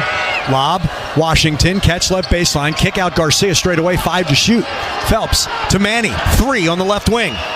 In and out, no good. Deep rebound by Wosolo, and he gives to Phelps. Reset shot clock. Another offensive rebound for the Aggies. Hold it. Phelps, center jump circle guarded by Cox. 14th offensive rebound for A&M. Phelps in the paint. Phelps step through, travel. Well, he only left 5 seconds on the clock. His shot up, traveled, not really classified as a shot, but great hustle by Solo to get more seconds to be able to be run off. So here we go, 1-2-2. Final minute, 64-58 A&M. Carter up top, then Obaseki and Phelps, then Garcia and Washington. Smith into the front court. He's hit 5 threes for Purdue. At the left elbow, Kaufman-Wren. At the free throw line, drives on Carter, knocked him down, offensive foul. Yeah, the charge is taken by Jace Carter. That's a frustration call there, but I mentioned it earlier, what a thorn in his side, because Jace's quicker has been able to front him. Now he just squared up on him. That's too easy. It's too easy of a call. Well, you know how we've seen it all year long. You let that forearm get involved in somebody falling down. Yep. He used that shoulder. And Jace had even given him a little bit of room where he had to kind of lean in. That was, you can see that arm as it made contact with him. Meet the basketball. You got to meet it here. Yep. Wilcher is in.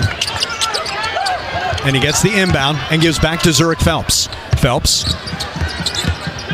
Jump pass, Manny across the timeline, front of the Aggie bench. And he is fouled. The reach-in foul by Colvin, and it's a 1-and-1. Well, that's just where it comes down to the free throw line, and the rest of the way, we know that 41 seconds left, but they've gone early to do this. Yeah, they have. They did. Yep, 41.7. It's a 1-and-1. Jace will come back in for the Aggies. Buzz is going to get the defenders that he wants in right now. 41.7 left, 64-58. Huge free throws for Manny Obaseki. 70% this season. Front end of the 1-and-1 for Manny Obaseki, who is scoreless today. The left-hander. Switched it. Ice. I see you praying over there, partner. I'm just focused. I could be a little prayers going on. 65-58 with 41.7 left. Aggies up 7, and Manny gets another one. I know what you're thinking. I know what you're thinking. I'm not saying anything. I know you're not. Second. Like his free throw routine. That is not what you were thinking. 66-58. Kaufman-Wren. Lawyer has not scored in this second half. Jump into the left corner. C.J. Cox. Up top. Tap. Colvin in the left corner. Cox. A flyby by A&M's Zurich Phelps, and he hits the corner three, his second three. He's got 10 points. 66-61 with 29 seconds left. And this crowd was getting restless. You know what it reminded me of? Hockey, when they tell you to shoot. But the Aggies weren't making it easy on any of those passes. Any one of those shots, it would have been blocked or just been a forced shot. You know, smart play for him, ball fake, and then get the open look. Wade's not coming in. I mean, he's walking around on the sidelines, but it's going to be handled with who's in the ball game on that last offensive possession. And you're going to have to they're going to foul immediately. So free throws are going to be huge here with 29 seconds left. Again, doing this without 4. St. Joseph Health injury report. About a minute and a half remaining. He and C.J. Cox before bringing the ball into the front court. 66-61 A&M. Purdue uses its final timeout to stop the clock with 29 seconds left. All right, so trigger man. Wade usually does that in the clutch situations down there. I think Zurich inbounded it this last time. He can run the baseline because it was a made field goal. They do like a spread the floor thing. You'll have somebody the length of the floor back and then somebody in the middle of the court and 2 mid-court guys. And now the next foul is number 10. It's 2 free throws, not a 1-and-1. So that's where that offensive foul really hurts. You're going to break. You're going to flash somebody hard from mid-court. You're going to have a cleared middle of the floor to be able to work one-on-one to get open. They're probably going to put pressure on the ball. You got Anderson and probably Solo as your bailout guys breaking up from midcourt. So, John, when you say meet the basketball, you've got to step to it, right? To make sure you receive it? Hey, it's just like a receiver in football. You get your body between you and the defender. You extend to catch it, but you use your body as best you can and make sure, don't anticipate a foul being called. You play through everything. So Phelps, inbounder, Wilcher, Washington, Obaseki, and Garcia, and Manny and Anderson, opposite sides of midcourt. If you inbound to Manny, he's got Smith guarding him. He's going to have to foul right away. It'll be his 4th foul. 29 seconds left. There's no more shot clock. 66-61 A&M. Phelps underneath the basket, gets it in. C.J. Wilcher in front of the bench. Deflected. Phelps loose. Manny fouled. Kaufman-Wren, and I believe he's fouled out. How about that? Nope, number 4. Meeting the ball, though. Yeah. I mean, you have to do it.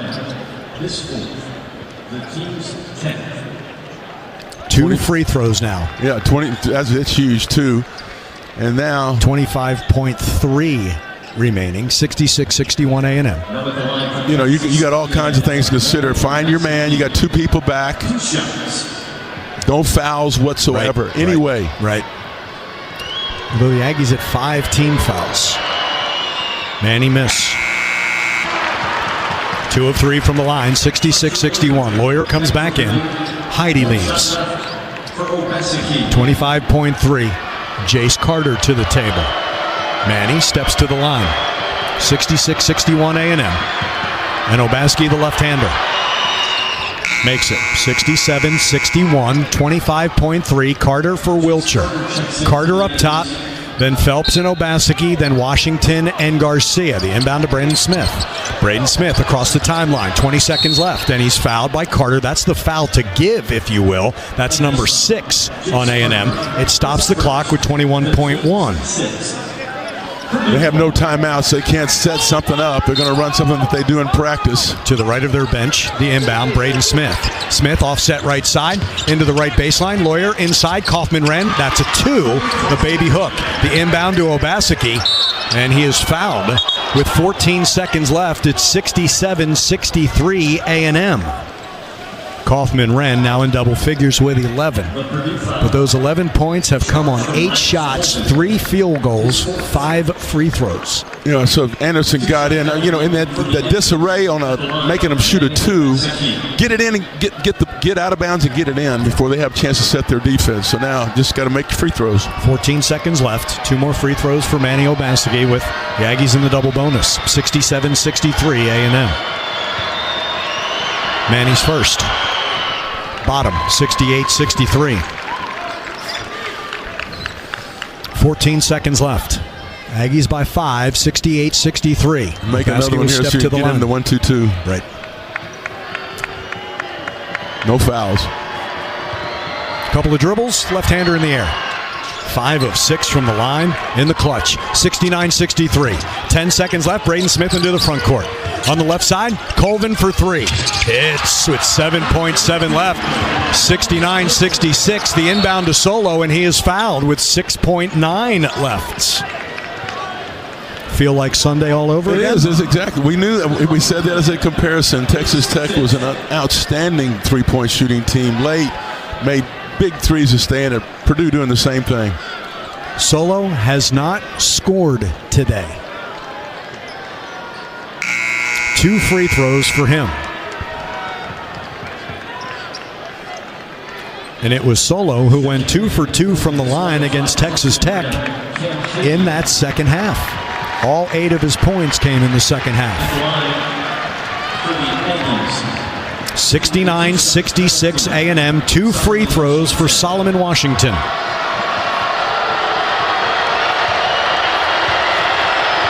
He is a right-hander. 3 dribbles, a spin, the free throw. Bounces in. That was huge. You got to have that one. Now 6.9. You want to slow him down as much as you can, but nothing anywhere close to fouling a 3-point shooter. Solo makes the first. 70-66 A&M. 6.9 to play. In the air. Short. Garcia keeps alive to Braden Smith in front of the Aggie bench. 4, 3, 2. Lawyer, right side. No good, and the Aggies defeat Purdue 70-66. What a finish. What a win.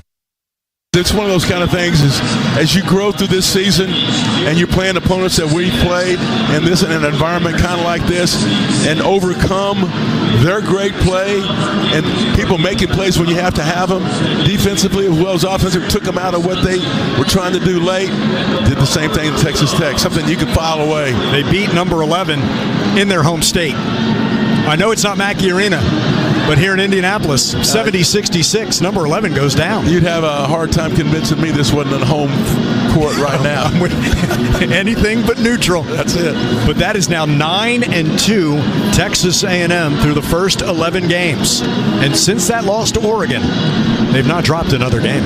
One thing I will say about this, the depth that we have and what we play with, it wears on people. The way we play anyway. It's like waves. That's it. It is. And then you think that, Lawyer and Smith had 18-plus minutes in the first 20 minutes. Yeah. They play this, basically the entire game. It wears on you the way we come at you. Aggies 70, Purdue 66. And that is the final. A&M 9-2. It's an impressive victory for the Aggies. Interviewing Wade, even though he's hurt, he still can get up and be interviewed by CBS. That's exactly right. For Wade Taylor IV, 15 points, 5 assists, 3 rebounds. And the Aggies are 70-66 winners over the Purdue Boilermakers. Our St. Joseph Health post-game show